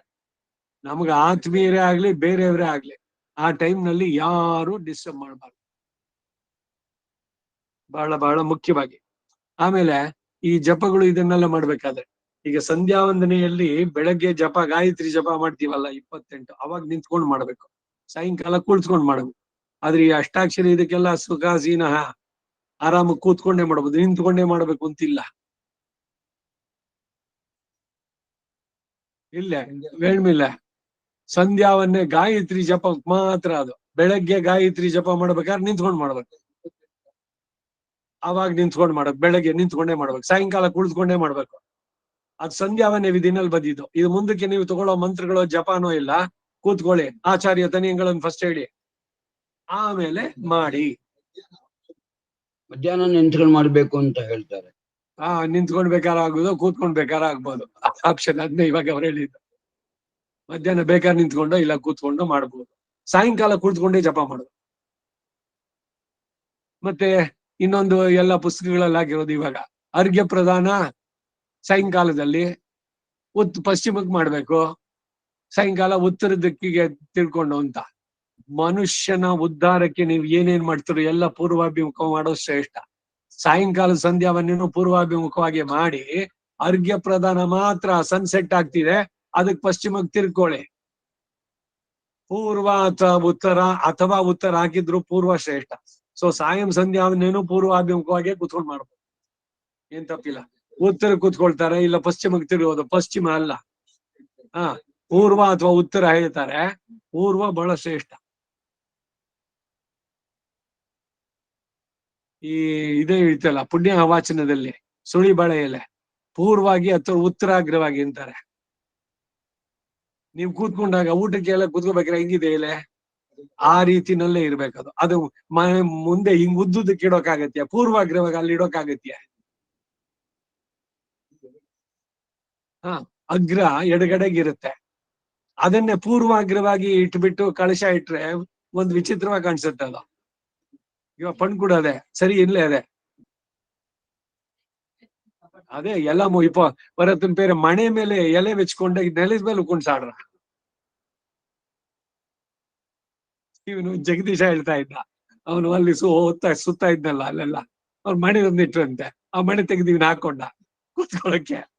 ಅವ್ರು ನೋಡಿದ್ರು ಇನ್ನೊಂದ್ ಮಣೆ ತಂದಿಟ್ರು ಅಲ್ಲಿ. ಆಮೇಲೆ ಇದ್ಯಾಕೆ ಅಂದ, ನಾವೆಲ್ಲ ಮಣೆ ಮೇಲೆ ಎಲೆ ತಟ್ಟೆ ಇಟ್ಕೊಂಡು ತಿನ್ನೋದು ಅಂತ, ನೀವ್ ಮಣೆ ಕೂತ್ಕೊಳಕ್ ಹಾಕೊಂಡ್ರಲ್ಲ ಅದಕ್ಕೆ ಇನ್ನೊಂದ್ ಮಣೆ ಇಟ್ಟಂದಿಟ್ಟೆ ಅಂತ. ಪದ್ಧತಿಗಳು ಇದೆಲ್ಲ. ನಾನು ಶ್ರೀ ಶೃಂಗೇರಿ ಅಂದ್ರೆ ಟೂರ್ ಇತ್ತು ಪರಚೆ ಕುಕ್ಕುಟಾಸನದಲ್ಲಿ ಆಚಮನ, ಅವರುಗಳಿಗೆ ಆ ಸ್ಮಾರಕರು ಅವ್ರ ಮನೆಯಲ್ಲಿ ಪ್ರಧಾನ ಅರ್ಚಕರ ಮನೆ ಅದು. ಅವ್ರು ಅದ್ಯಾಕೆ ಹಾಕಿ ಕೂತ್ಕೊಂಡಿದ್ದೀರಿ, ಪದ್ಮಾಸನದಲ್ಲಿ ಕೂತ್ಕೊಂಡು ಆಚಮನ ಮಾಡಿ ನಾವ ಚರ್ಚೆ. ಆಚಮನ ಕುಕ್ಕುಟಾಸನದಲ್ಲೇ ಮಾಡ್ಬೇಕು ಅಂತ ನಮ್ವಿದೆ. ಅವರು ಸ್ಮಾರಕರು ಇದರಲ್ಲಿ ಪದ್ಮಾಸನದಲ್ಲಿ ಕೂತ್ಕೊಂಡು ಆಚಮನ, ಆ ಲೋಟ ಇಟ್ಕೊಂಡು ಅದರಿಂದ ಒಂದು ಉದ್ಧರಣೆ ತಗೊಂಡು ಆಚರಣೆಗಳು ಇದೆಲ್ಲ ನಮ್ದೇನಿದೆಯೋ ಅದು. ಅದಕ್ಕೆ ಏನ್ ಅರ್ಥ ಅನ್ನೋದು ವೇದ ಮಾರ್ಗ ತಗೊಂಡೋದಿ ಎಲ್ಲದಕ್ಕೂ ಹೇಳ್ತಾರೆ. ಯಾಕೆ ಕುಕ್ಕುಟಾಸನ ಬೇಕು, ಕೈ ಎರಡು ಒಳಗಡೆ ಇರಬೇಕು, ಪ್ರತಿ ಒಂದಕ್ಕೂ ಕೂಡ ವಿಧಿ ವಿಧಾನಗಳಿದೆ, ಅದರಂತೆಯೇ ನಡೆಸ್ಬೇಕು. ಟಾಟಲ್ಸ್ ಇದು ಅದು. ಅದಕ್ಕಾಗಿ ಇವ್ರು ಹೇಳಿದ್ರು ಜನವರ್ಜಿತ ನಿಶ್ಶಬ್ದೆ ಏಕಾಕಿ ತತ್ರಾಪಿ ನ ಸದ್ವಿತೀಯ ಅಂತ ಅರ್ಥ ಮಾಡೋದು. ಆ ನಿರ್ಜನ ಪ್ರದೇಶದಲ್ಲೂ ಕೂಡ ತನಗೆ ಬೇಕಾದ ಸಹಾಧ್ಯಾಯಿಗಳೇ ಆಗಲಿ, ಶಿಷ್ಯನೇ ಆಗ್ಲಿ, ಎರಡನೇವರು ಯಾರು ಇಲ್ಲದವನಾಗಿ ಯಥಚಿತ್ತಾತ್ಮ ಧ್ಯಾನ ರೂಪ ಪ್ರವೃತ್ತಿಯಿಂದ ನಿಗ್ರಹಿಸಿದ ಮನಸ್ಸನ್ನ ಉಳ್ಳವನಾಗಿ, ಮತ್ತು ಇನ್ನು ಯಾವುದನ್ನು ಸ್ಮರಿಸದ ಹಾಗೆ ನಿಗ್ರಹಿಸಿದ ಮನಸ್ಸುಳ್ಳವನಾಗಿ. ಇದು ಬಹಳ ಮುಖ್ಯವಾಗಿ ನಾವು ಸಾಧಿಸ್ಬೇಕಾದದ್ದು. ಪ್ರತಿ ಒಬ್ರು ಕೂಡ ಮನಸ್ಸನ್ನ ಬೇರೆ ಚಿಂತನೆಗೆ ಹೋಗೋದನ್ನ ಕಟ್ ಮಾಡ್ಬೇಕು. ಈಗ ಮಲಗೋಕ್ ಹೋದ್ರಿ, ನೀವು ನನ್ ಮಲಗಬೇಕು ಅಂತ ಡಿಸೈಡ್ ಮಾಡಿದ್ರಿ, ನಿದ್ದೆ ಬರುತ್ತೆ ಅಂತ, ಹೋದ್ಮೇಲೆ ಇನ್ಯಾವ ಯೋಚನೆ ಬರಬಾರ್ದು. ಏನೇ ಎಷ್ಟೇ ಅರ್ಜೆಂಟ್ ಇಂದ ಇರ್ಲಿ, ತಲೆಯಿಂದ ಕಿತ್ತು ಬಿಸಾಕಿ ಮಲಗ್ಕೊಳ್ಳಿ. ಕೃಷ್ಣ, ಬೆಳಗ್ಗೆ ಎದ್ದ ಕ್ಷಣದಿಂದ ಈ ತನಕ ನಾನು ಏನ್ ಮಾಡಿದ್ದೀನೋ ಎಲ್ಲ ನಿನಗೆ ಸಮರ್ಪಿತ, ನಾನೀಗ ಮಲಗ್ತಾ ಇದ್ದೀನಿ, ಎಲ್ಲವನ್ನೂ ನಿನಗೆ ಒಪ್ಸಿದ್ದೇನೆ, ನಾಳೆ ದಿವಸದ್ದು ಕತೆ ಎಲ್ಲ ನಿನಗ್ ಬಿಟ್ಟಿದ್ದು ಅಂತ ಹೇಳಿ ನೆಮ್ಮದಿಯಿಂದ ಮಲಗ್ಬೇಕು. 2 ನಿಮಿಷದಲ್ಲಿ you should go to the deep sleep. ಅಲ್ಲ ಅವಾಗೇನೋ ಒಂದು ಇನ್ನೇನೋ ಮಾಡ್ಬೇಕು ಅಂತಿದ್ದೆ, ಅದನ್ನ ಆಮೇಲೆ ಮಾಡಿದ್ರೆ ಆಯ್ತಾ, ಇಲ್ಲ ಆಯ್ತಾ, ಈ ಚಿಂತನೆಗಳಲ್ಲಿ ಅದಕ್ಕೇನು ಸಾಧ್ಯತೆ ಬಾಧ್ಯತೆಗಳು ಆ ತಲೆ ಹೋಗ್ತಾ ಇರುತ್ತೆ. ಅದೇನು 1 ಗಂಟೆನೋ ಆದ್ರೂ ಮುಗ್ದಿಲ್ಲ ಇನ್ನು, ಅಯ್ಯೋ ನಾ ಮಲಗಬೇಕು ಅಂತ ಬಂದೆ, ಇದೇನು ಯಾವುದೋ ಚಿಂತನೆಯನ್ನು ಸಿಗಾಕೊಂಡ್ವಿ ಅಂತ. ಸೊ ಈ ಮನಸ್ಸನ್ನ ಎಳೆದು ಅದ್ರಲ್ಲಿ ನಿಲ್ಸೋದು ಇದೆಯಲ್ಲ, ಇದು ನಾವು ಮಾಡ್ಬೇಕೆ ಹೊರತು ಬೇರೆ ಯಾರು ಮಾಡೋಲ್ಲ. It is by practice. ಅಭ್ಯಾಸ ಏನದು ಕೌಂತೆಯ, ಎಲ್ಲದಕ್ಕೂ ಅಭ್ಯಾಸ. ಕ್ಲುಪ್ತ ಕಾಲಗಳಲ್ಲಿ ನಿದ್ದೆ ಬರದೇ ಇದ್ದಾಗ ಹೋಗಿ ಮಲಗಬಾರದು. ಎಲ್ಲದಕ್ಕೂ ಡಿಸಿಪ್ಲಿನ್ ಇಟ್ಕೊಂಡ್ರೆ ಎಲ್ಲ ಕ್ಲಿಪ್ತ ಕಾಲದಲ್ಲಿ ಆಗತ್ತೆ, ಸಾಧ್ಯವಾಗತ್ತೆ. ಎಲ್ಲ ಸಾಧಿಸಿದವರೆಲ್ಲ ಕೂಡ ಅಷ್ಟೇ, ಒಂದು ಡಿಸಿಪ್ಲಿನ್ ಲೈಫ್. ಆಹಾರ ವಿಹಾರ ಪ್ರತಿ ಒಂದರಲ್ಲೂ ಕೂಡ ಮಿತ ಇರಬೇಕು ಅಂತ ಇಲ್ಲೇ ಹೇಳ್ತಾನೆ ಕೃಷ್ಣ ಭಗವದ್ಗೀತೆನಲ್ಲೇನೆ. ಯಥಚಿತ್ತಾತ್ಮ, ಧ್ಯಾನ ರೂಪ ವೃತ್ತಿಯಿಂದ ನಿಗ್ರಹಿಸಿದ ಮನಸ್ಸುಳ್ಳವನಾಗಿ, ಮತ್ತು ಇನ್ನು ಯಾವುದನ್ನು ಸ್ಮರಿಸದ ಹಾಗೆ ನಿಗ್ರಹಿಸಿದ ಮನಸ್ಸುಳ್ಳವನಾಗಿಯೂ, ಇಲ್ಲಿ ಆತ್ಮ ಅಂದರೆ ಮನಸ್ಸು, ಚಿತ್ತ ಎಂದರೆ ಸ್ಮರಿಸುವ ಅವಸ್ಥೆಯಲ್ಲಿರುವ ಮನಸ್ಸು, ನಿರಾಶಿಹಿ ಅಂದ್ರೆ ಆತ್ಮವ್ಯತಿರಿಕ್ತೆ ಕೃತ್ಸ್ನೇ ವಸ್ತುನಿ ನಿರಪೇಕ್ಷ, ಆತ್ಮವ್ಯತಿರಿಕ್ತವಾದ ಸಮಸ್ತ ವಸ್ತುಗಳಲ್ಲೂ ಆಸೆ ಇಲ್ಲದವನಾಗಿ, ಅಪರಿಗ್ರಹ ಅಂದ್ರೆ ತದ್ವ್ಯತಿರಿಕ್ತೆ ಕಸ್ಮಿಂಶ್ಚಿದಪಿ ಮಮತಾರಹಿತ, ಆತ್ಮವ್ಯತಿರಿಕ್ತವಾದ ಯಾವ ವಸ್ತುವಿನಲ್ಲೂ ಮಮತೆ ಇಲ್ಲದವನಾಗಿ, ಆತ್ಮಾನಂ ಯುಂಜೀತ ಅನ್ನೋ ತಾತ್ಪರ್ಯ. ಇಲ್ಲಿ ರಹಸಿ ಏಕಾಕಿ ಎಂಬ ಪದಗಳಿಂದ ಪುನರುಕ್ತಿ ಏನೂ ಇಲ್ಲ. ರಹಸಿ ಎಂಬುದರಿಂದ ನಿಶ್ಶಬ್ದವಾಗಿರುವುದರಲ್ಲೂ, ಏಕಾಕಿ ಎನ್ನುವುದರಿಂದ ಮತ್ತೊಬ್ಬರು ಯಾರು ಇಲ್ಲದೆ ಇರುವುದರಲ್ಲೂ ತಾತ್ಪರ್ಯ. ಶಬ್ದವು ಇನ್ನೊಬ್ಬರ ಸಾನ್ನಿಧ್ಯವೋ ಎರಡು ಯೋಗಾಭ್ಯಾಸಕ್ಕೆ ಭಂಗ. ಯಾವ ರೀತಿ ಶಬ್ದಗಳ ಪ್ರಚೋದನೆ ಇರಬಾರ್ದು. ಇದಕ್ಕಾಗೇನೆ ನಿಮ್ಮ ಶಬ್ದಕ್ಕೆ ಇದು ಧ್ಯಾನಕ್ಕೆ ಸರಿಯಾದ ಟೈಮ್ ಅನ್ನೋದು ಅಂದ್ರೆ ಸತ್ವೋದ್ರಿಕ್ತವಾದ ಕಾಲಗಳು. ಈಗ ಬೆಳಗಿನ ಕಾಲ ಸೂರ್ಯೋದಯಕ್ಕೆ ಮೊದಲು ಇದು ಬ್ರಾಹ್ಮಿ ಮುಹೂರ್ತೆ ಕರ್ತವ್ಯ ರಾಮಾನುಜರು ನಿತ್ಯ ಗ್ರಂಥದಲ್ಲಿ 3:15 ಹೇಳಿ. ಯಾವ ಶಬ್ದ ಇರುತ್ತೆ ನಿಮ್ಗೆ ಅವಾಗ? ಯಾವ ಗಲಾಟೆ ಇದೆ? ಏನೂ ಇಲ್ಲ. ಫೋನ್ ರಿಂಗ್ ಆಗೋಲ್ಲ. ಇಲ್ಲ ಮನೆಯಲ್ಲೇ ಯಾರೋ ಏನೋ ಮಾತಾಡಿದ್ರು, ಅದೇನೋ ನಿಮ್ ಕಿವಿ ಮೇಲೆ ಬಿತ್ತು, ಅದ್ರದ ಪ್ರಭಾವ ನಿಮ್ಮ ಮನಸ್ಸಿನ ಮೇಲೆ ಯಾವುದೂ ಇಲ್ಲ. ಹಾಗೆ ಏಕಾಗ್ರತೆಯನ್ನ ಸಾಧಿಸ್ಬೇಕಾದ್ರೆ ಅದು ಸರಿ. ಬೆಳಗ್ಗೆ ಏನೋ ಆಯ್ತು, ನಿಶಬ್ದ ಇದ್ರದಕ್ಕೆ 12 ಗಂಟೆಗೆ, ಅದಕ್ಕೆ 12 ಗಂಟೆಗೆ ಏನ್ ಮಾಡ್ಬೇಕು ಅಂದ್ರೆ, ನೀವು ದೇವ್ರ ರೂಮ್ ನಲ್ಲಿ ಕೂತ್ಕೊಳ್ತಿರೋ, ಇಲ್ಲ ಪೂಜಾ ರೂಮ್ ಇದಕ್ಕೆ ಬಾಗ್ಲ ಹಾಕೊಂಡ್ಬಿಡ್ಬೇಕು. ನೀವು ಕೂತ್ಕೊಳ್ಳೋ ಜಾಗದಲ್ಲಿ ಅದು ಬೇರೆಯವ್ರಿಗೆ ಅಬ್ಸ್ಟ್ರಕ್ಷನ್ ಆಗೋದು ಬೇಡ ಅಷ್ಟೇ. ಈಗ ಪೂಜಾ ರೂಮ್ ಅದ್ರಲ್ಲಿ ಬಾಗ್ಲ ಹಾಕೊಂಡು ಕೂತ್ಬಿಟ್ಟ ಒಳಗಡೆ ನೀವ್ ಮಾಡಿ, ಏನ್ ಜಪಾನೋ ಪೂಜೆನೋ, ಹೊರಗಡೆ ಏನೋ ಕೆಲ್ಸದವ್ಳು ಬರ್ತಾಳೆ, ಅವ್ರು ಇನ್ನೇನೋ ಮಾತಾಡ್ತಾಳೆ, ಇವ್ರು ಇನ್ನೇನೋ ಹೇಳ್ತಾರೆ, ಇನ್ಯಾರೋ ಬಂದ್ರು, ಪೇಪರ್ದೋ ಮತ್ತೊಂದೋ ಏನೋ ಬೆಳಗಿನ ದಿವಸ ಇದೆ ತರಕಾರಿ ಏನೋ ಕಿಸ್ಕೊಂಡು ಈ ಆ ಸ್ಪೀಕರ್ ಬೇರೆ ಹಾಕೊಂಡ್ ಬಂದ್ಬಿಡ್ತಾರೆ. ಇವೆಲ್ಲ ನ್ಯೂಸೆನ್ಸ್ ಎಲ್ಲ. ನಾ ಬೆಳಗ್ಗೆ 3 ಗಂಟೆಗೆ ಎದ್ದಿರ್ತೀನಿ, ಮಧ್ಯಾಹ್ನ ಒಂದ್ ಸ್ವಲ್ಪ ಮಲಗಬೇಕು ಅಂದ್ರೆ ಆಪಲ್ ಅದು ಇದು ಅಂತ ಅವನ್ ಬಂದ್ಬಿಡ್ತಾನೆ, ಇಲ್ಲಿ ತೆಂಗಿನಕಾಯಿ ಮತ್ತೊಂದು ಅಂತ ಮೈಕ್ ಬೇರೆ ಜೋರಾಗಿ. ಇಲ್ಲ ಇನ್ಯಾರೋ ಫೋನ್ ಮಾಡೋದು ಆ ಟೈಮ್ ನಲ್ಲೇನೆ, ಅದಕ್ಕೆ ಆ ಮೊಬೈಲೇ ಎತ್ತಿಟ್ಬಿಡೋದು ಹೊರಗಡೆ. ನಾ ಮಲಗೋದು ಒಂದ್ 20 ನಿಮಿಷ ಅಷ್ಟ್ರಲ್ಲಿ ಈ ಡಿಸ್ಟ್ರಾಕ್ಷನ್ಸ್ ಆದ್ರೆ, ಅದಿಲ್ಲ ಅಂದ್ರೆ ಈ ಸಾಯಂಕಾಲ ಇವತ್ತು ಕಣ್ಮುರಿ ಬರುತ್ತೆ. ಆ ಮೈಕನ್ ತಪ್ಪಿಸ್ಬೇಕು. ಇದು ಎಲ್ಲ ಈ ತರದ್ದು ಹೇಗ್ ಮಾಡ್ತೀರಿ? ಅವ್ರಿಗೇನು ಅಂದ್ರೆ ನನ್ ಗಂಟ್ಲು ಶೋಷಣೆ ಕಿರ್ಚೋ ಬದಲು ಅದು ರೆಕಾರ್ಡ್ ಮಾಡ್ಬಿಟ್ಟಿರ್ತಾನೆ, ಎಲ್ಲರ ಹತ್ರನೂ ಒಂದೊಂದು ಸ್ಪೀಕರ್ ಇರುತ್ತೆ, ಹಾಕ್ಬಿಟ್ಟಿರ್ತಾರೆ. ಹೂವು ಮಾರವನು ಅಷ್ಟೇ, ಎಲ್ರು ಹಾಕೊಂಡ್ಬರ್ತಾರೆ. ಹಾ, ಡಿಸ್ಟ್ರಾಕ್ಷನ್ಸ್ಗೆ ಹೇಗೆ ಬರುವಂತಹದ್ದು ಅಂತ. ಆದ್ರೆ ಇಂಥ ಸಮಸ್ಯೆಗಳು ಬಂದಾಗ ಹೇಗೆ ಎದುರಿಸ್ಬೇಕು ಅದನ್ನ ನಾವು ಪ್ಲಾನ್ ಮಾಡ್ಕೋಬೇಕು. ಇನ್ನೊಂದು ಅವತ್ತು ಬಂತು ಈ ಮಾತು. ಈಗ ಗಣೇಶ ಚತುರ್ಥಿಗೆ ಏನೆಲ್ಲ ಫಿಲ್ಮ್ ಸಾಂಗ್ಸ್ ಎಲ್ಲ ಕಡೆ ರಸ್ತೆನಲ್ಲೂ ಹಾಕ್ಬಿಡ್ತಾರೆ ಸ್ಪೀಕರ್ಗಳು. ನೀವು ಆ ದಾರಿಯಿಂದಲೇ ಹೋಗ್ಬೇಕು ನಿಮ್ ಕೆಲ್ಸಕ್ಕೆ. ಏನು ಕಿವಿ ಒಡೆದೋಗ್ತಾ ಇದೆ ಅಷ್ಟು ಜೋರದು. ಕಿವಿ ಮುಚ್ಕೊಂಡು ಅಥವಾ ಅದ್ರ ಕಡೆ ಗಮನ ಇಲ್ಲದೆ ಬೇಗ ದಾಟಿ ಹೊರಟೋಗ್ತೀರಿ. ಆಮೇಲೆ ಯಾರೋ ಏನೋ ಗಣೇಶನ್ ಇದ್ರಲ್ಲಿ ಯಾವ ಹಾಡು ಬರ್ತಿತ್ತು ಅಂತ ಕೇಳಿದ್ರೆ ನಿಮ್ಗೆ ಜ್ಞಾಪಕ ಇದೆಯಾ? ಅಷ್ಟು ಜೋರಾಗಿ ನಿಮ್ ಕಿವಿ ಮೇಲೆ ಹೊಡೆದಂಗೆ ಹೇಳಿದ್ರು ಕೂಡ, ಯಾಕೆಂದ್ರೆ ನಿಮ್ ಕಾನ್ಸಂಟ್ರೇಷನ್ ಅಲ್ಲಿ ಇರ್ಲಿಲ್ಲ.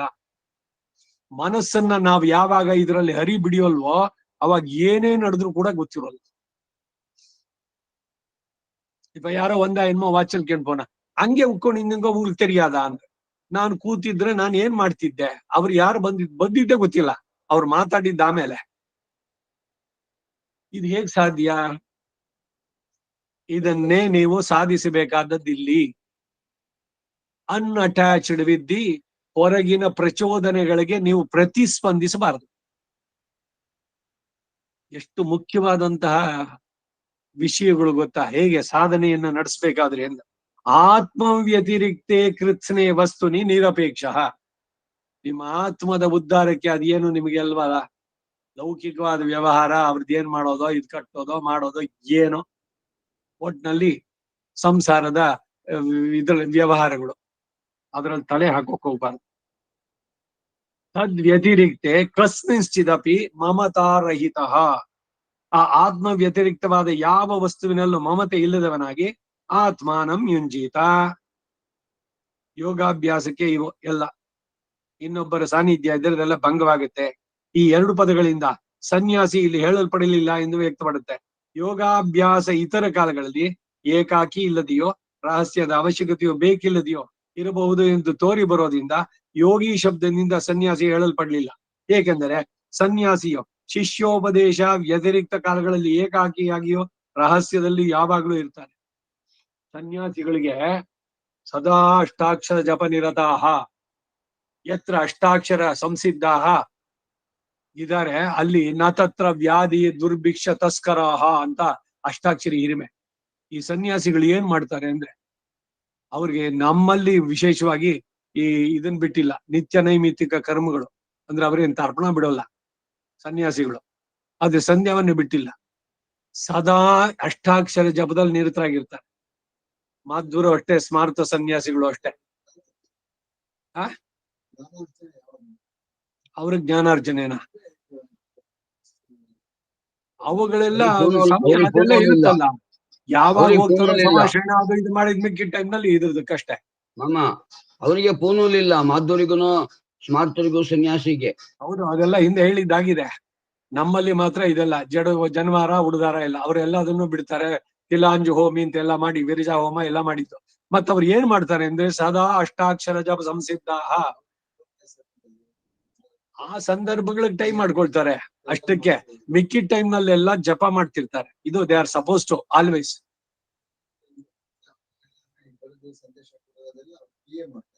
ಇಲ್ಲ ಇಲ್ಲೇ ಅದು ಪಂಡ್ರ ಅದಕ್ಕೂ ಟೈಮೇ ಅಷ್ಟೇ. ಸದಾ ಇದ್ರದಕ್ಕೆ ಈಗ ಸದಾ ಬರಿತಾ ಕೂತಿರ್ತಾರೇನೋ, ಇಲ್ಲ ಸದಾ ಉಪನ್ಯಾಸ ಮಾಡ್ತಾರ. ಉಪನ್ಯಾಸ ಮಾಡೋದಕ್ ಮೊದ್ಲು ಸಿದ್ಧ. ಇವಾಗ ತಿರುಕೊಡಂದೆ ಆಂಡವನ್ನು ಯಾವತ್ತೂ ಅವ್ರು ಒಂದು ಉಪನ್ಯಾಸನೂ ಸಿದ್ಧತೆ ಇಲ್ಲದೆ ಮಾಡಿದ್ದಿಲ್ಲ. ಸೊ ಆ ಸಿದ್ಧತೆ ಮಾಡೋದು ಯಾವುದು? ಭಗವಂತನ ಚಿಂತನೆನೇ ಆಯ್ತಲ್ಲ ಅಲ್ಲಿ.